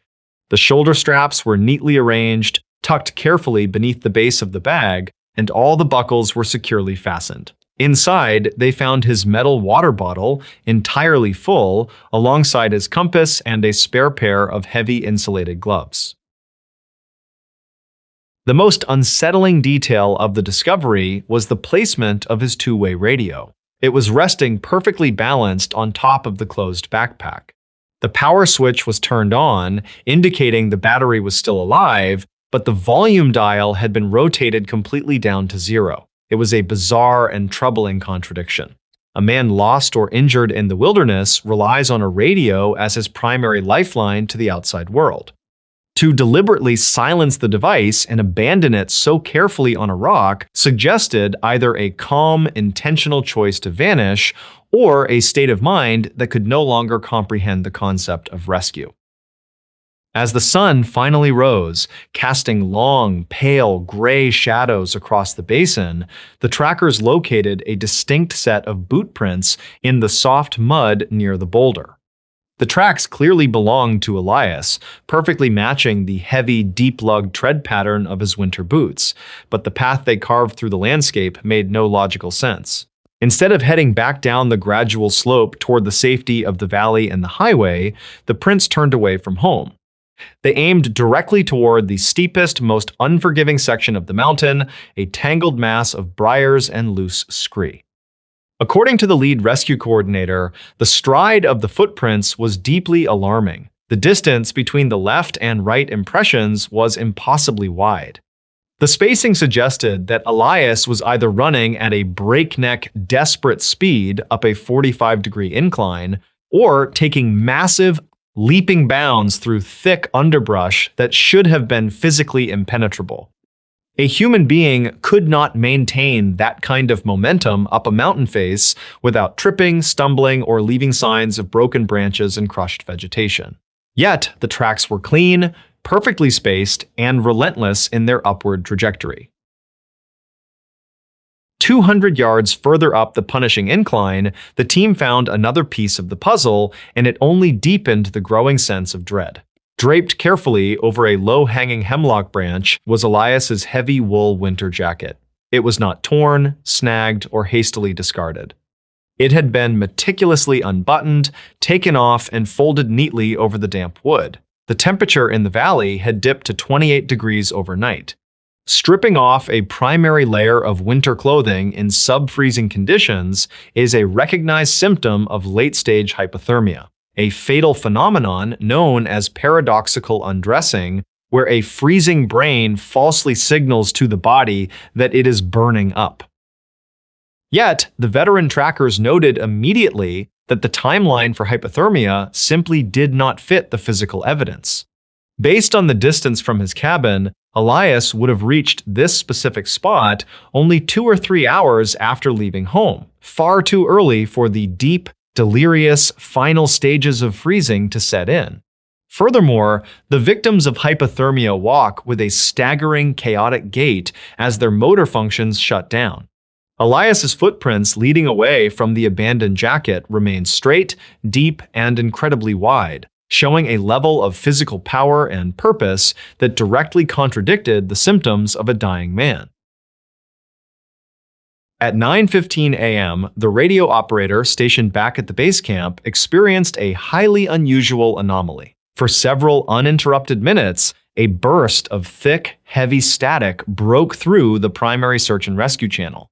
The operator attempted to clear the frequency, asking for any team in the field to identify themselves and report their status. The static did not break. Instead, it slowly shifted in tone and pitch, forming a rhythmic mechanical pulse that sounded almost like heavy, labored breathing, echoing through miles of empty, hollow pipe. Behind the dense wall of static, faint, metallic clicking sounds began to echo in a slow, deliberate, and entirely unnatural pattern. The transmission lasted for exactly 2 minutes before the channel snapped back to dead, empty silence. The operator immediately radioed all the search teams in the field. Every unit confirmed that their radios were secure and none of them had triggered their microphones. The origin of the signal was never traced, and no other frequencies in the area reported the interference. By 11 o'clock in the morning, the primary tracking team finally reached the high granite ridge. The punishing terrain here leveled out into a barren, wind-swept expanse of pale stone, broken only by thin, shallow patches of frosted soil and dead moss. This was the exact location where they found the final, impossible sequence of footprints. They followed the wide, bounding strides across a shallow depression of dirt that led toward the sudden drop-off of the cliff. The tracks moved in a perfectly straight, unwavering line.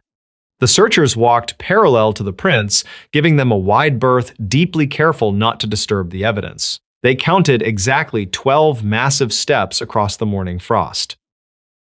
And then there was the 13th step. The left boot drove deep into the soft, yielding earth, crushing a thick layer of dead green moss. The toe of the print was angled slightly forward, deeply embedded, implying a tremendous amount of forward momentum. But there was absolutely no right footprint to follow it. The trackers instantly fanned out, circling the immediate area in a wide 50-foot radius. They shone high-powered flashlights into the narrow, dark crevices of the surrounding rock. They swept the distant tree line, looking for any sign of broken timber. They looked for signs that Elias had jumped to another rock, but the nearest boulder was 30 feet away. They looked for signs of a sudden fall, a dragging rope, or the massive sweeping tracks of a large predator that might have carried a man away. There was nothing to be found.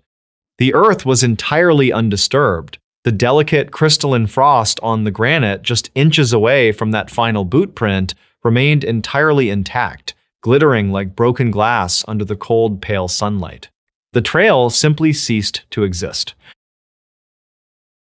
As the searchers stood in a circle around the impossible end of the trail, the atmosphere in the upper basin violently shifted.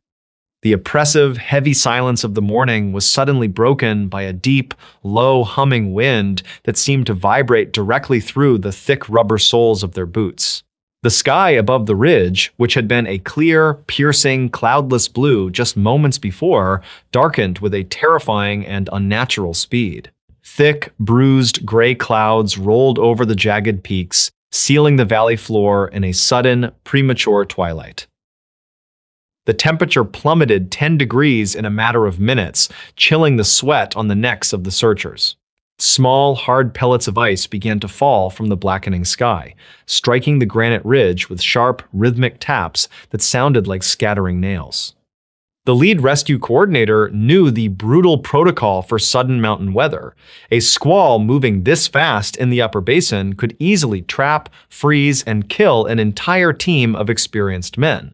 Reluctantly, with a heavy heart, he keyed his radio and gave the absolute order to abandon the ridge and fall back to the staging area.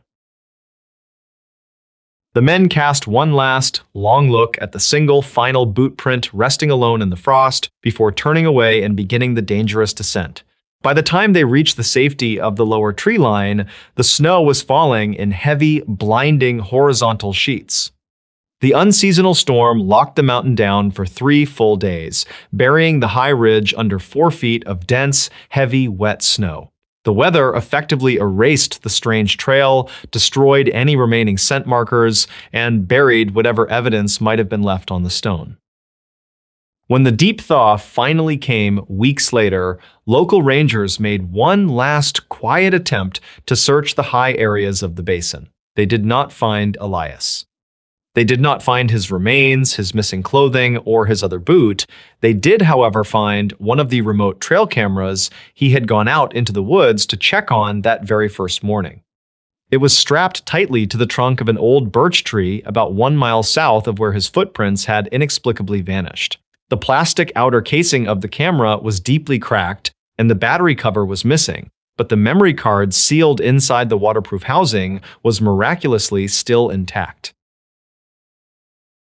Investigators pulled the memory card and reviewed the digital footage in a locked, windowless room back at the local ranger station.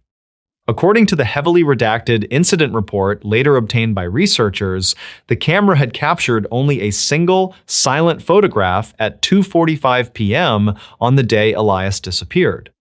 The image was incredibly grainy, shot in poor lighting under the dense, shadowing canopy of the pines.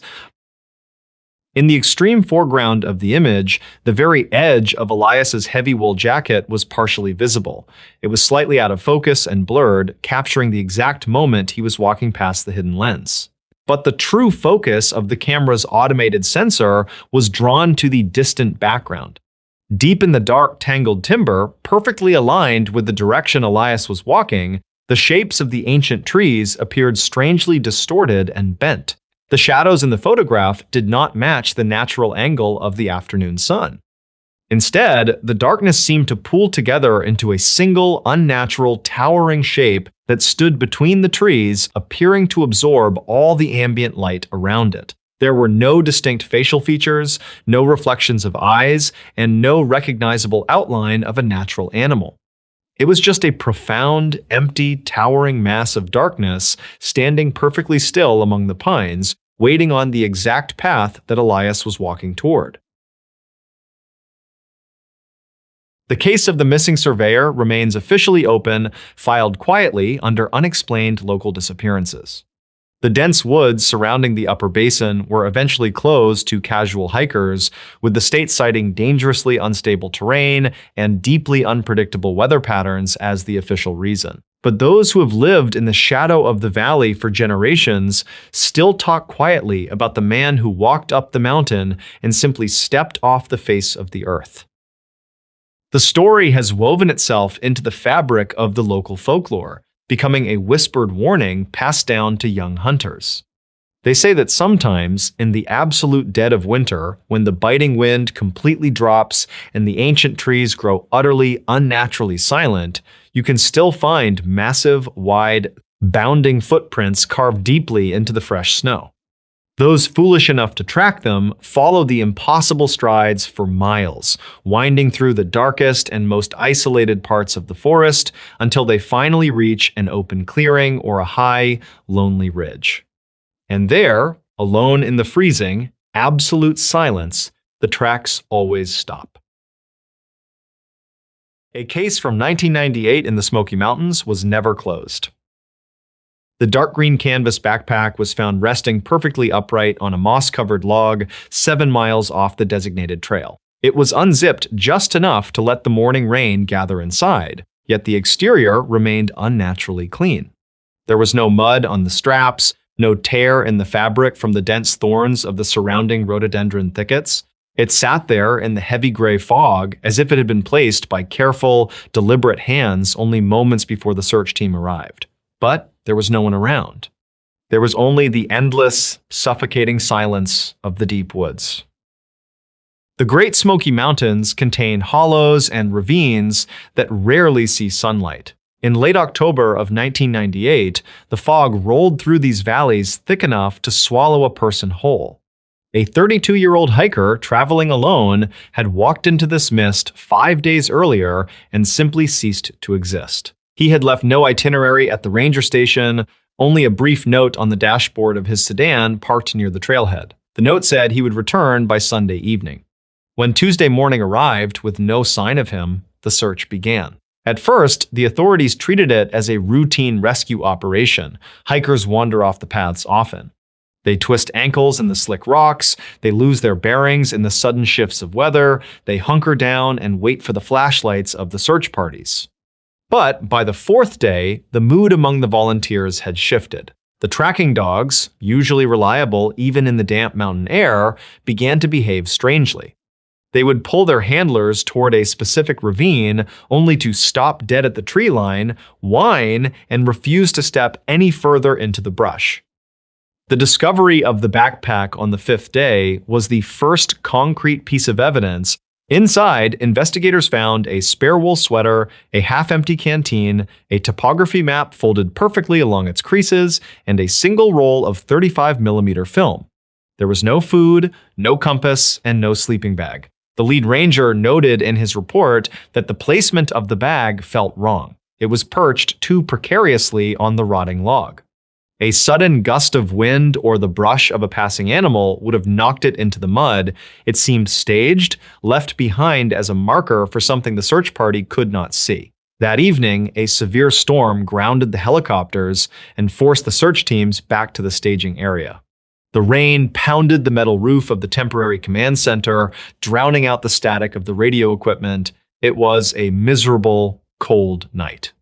Around 2:15 a.m., the radio operator caught a faint transmission on a closed channel used only by the park rangers. It was brief, just a few seconds of an open microphone.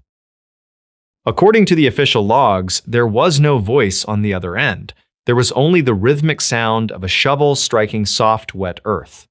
Over and over, with a heavy, exhausted breathing layered underneath, The operator called out, asking for identification, assuming a ranger was out in the storm trying to free a trapped vehicle. The digging sound stopped. For a long moment, there was only the hiss of static. Then, a slow, deliberate click as the transmitter was turned off.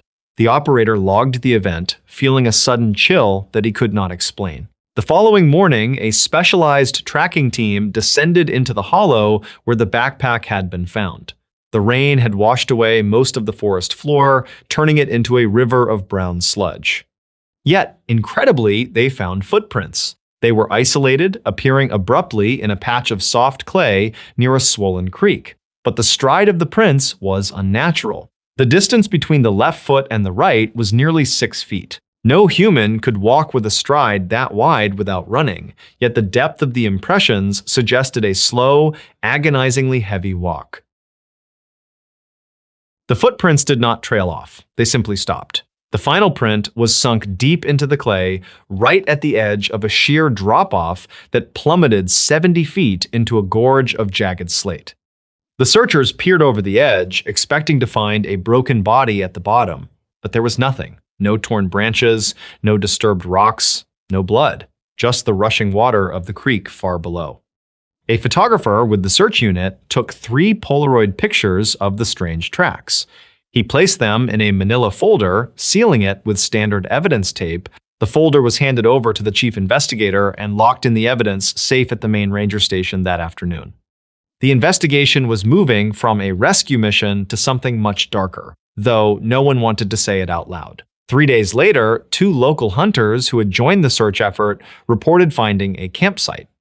It was located an impossible 14 miles deep into the park in a sector of wilderness that was virtually impenetrable due to deadfall and briars. It took an entire afternoon for a ranger team to hack their way through the underbrush to reach the coordinates. What they found defied all logical explanation.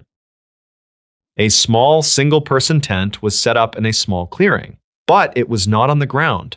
The tent was suspended nearly 30 feet in the air, wedged tightly into the thick branches of an ancient oak tree.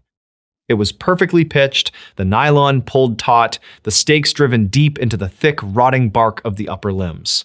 To assemble a tent with such precision on the ground was standard. To do it suspended 30 feet above the forest floor without ropes or climbing gear was something else entirely. A climber was brought in to scale the oak and inspect the tent. The rest of the team waited below in the silence of the growing dusk.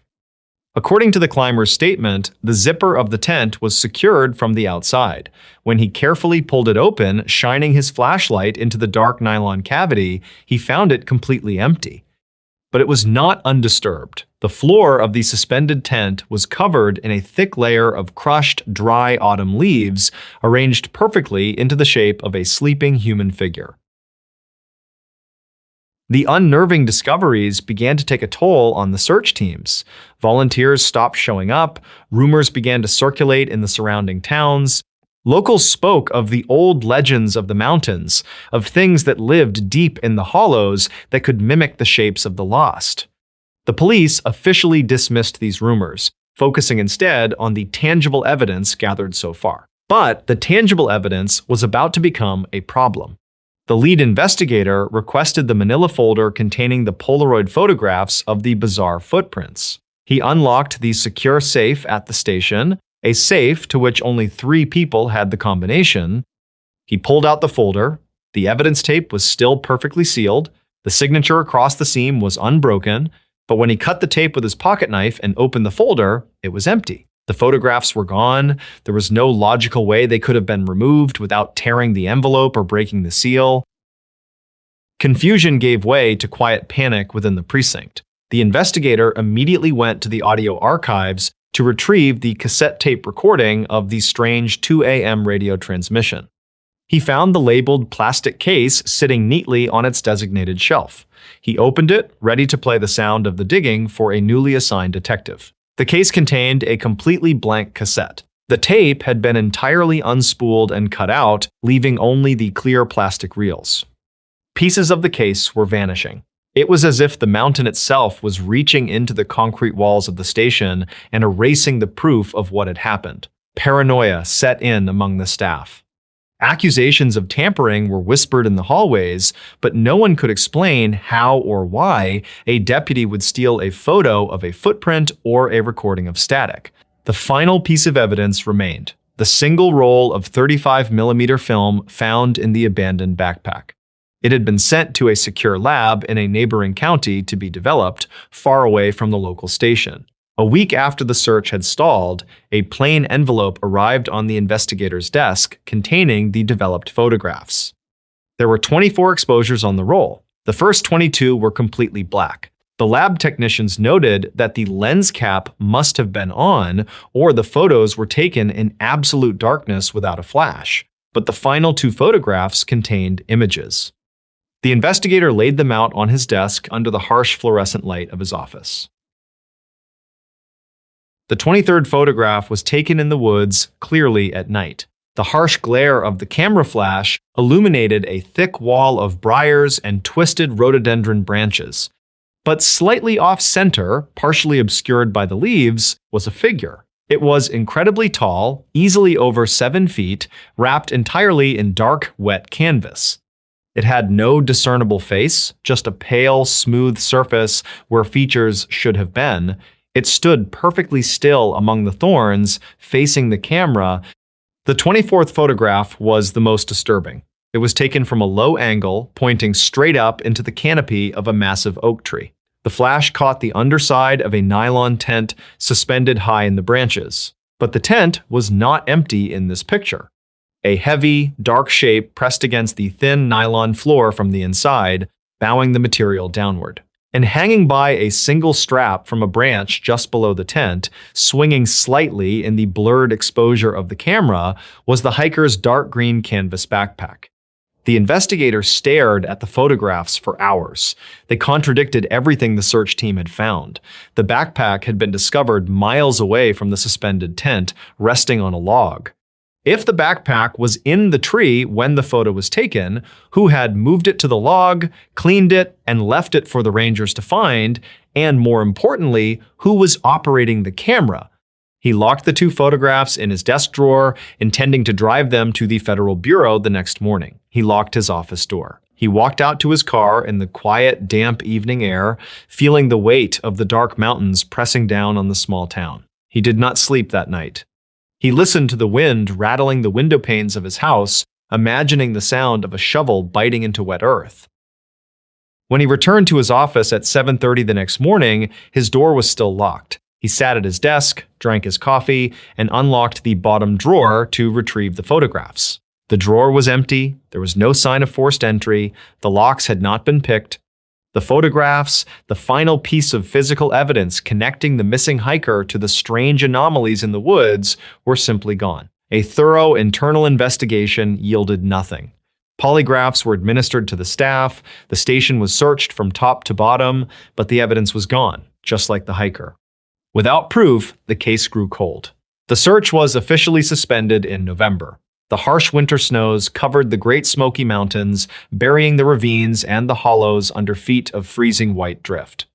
By the spring of 1999, the missing man was declared legally dead. The case file was archived in a basement room filled with blank spaces and missing addendums. The official narrative was that a man wandered off the trail, succumbed to the elements, and his remains were likely scavenged by wildlife. It was a clean, logical story that the public could accept.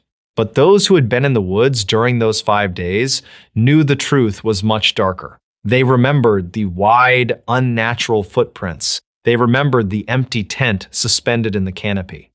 And the investigator remembered the pale, featureless face staring through the briars in a photograph that no longer existed.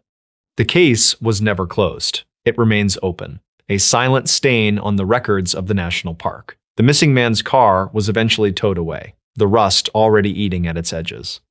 The woods reclaimed the paths cleared by the search teams. The ancient oak tree still stands somewhere deep in the hollows, its upper branches thick and twisted. According to local reports, hikers who wander too far off the trail in that specific sector still hear strange things when the fog rolls in. They speak of the sudden, suffocating silence that falls over the forest, a quiet so absolute it makes their ears ring. And occasionally, very late at night, Campers claim to hear the rhythmic, distant sound of a shovel striking wet earth, digging a hole that no one will ever find.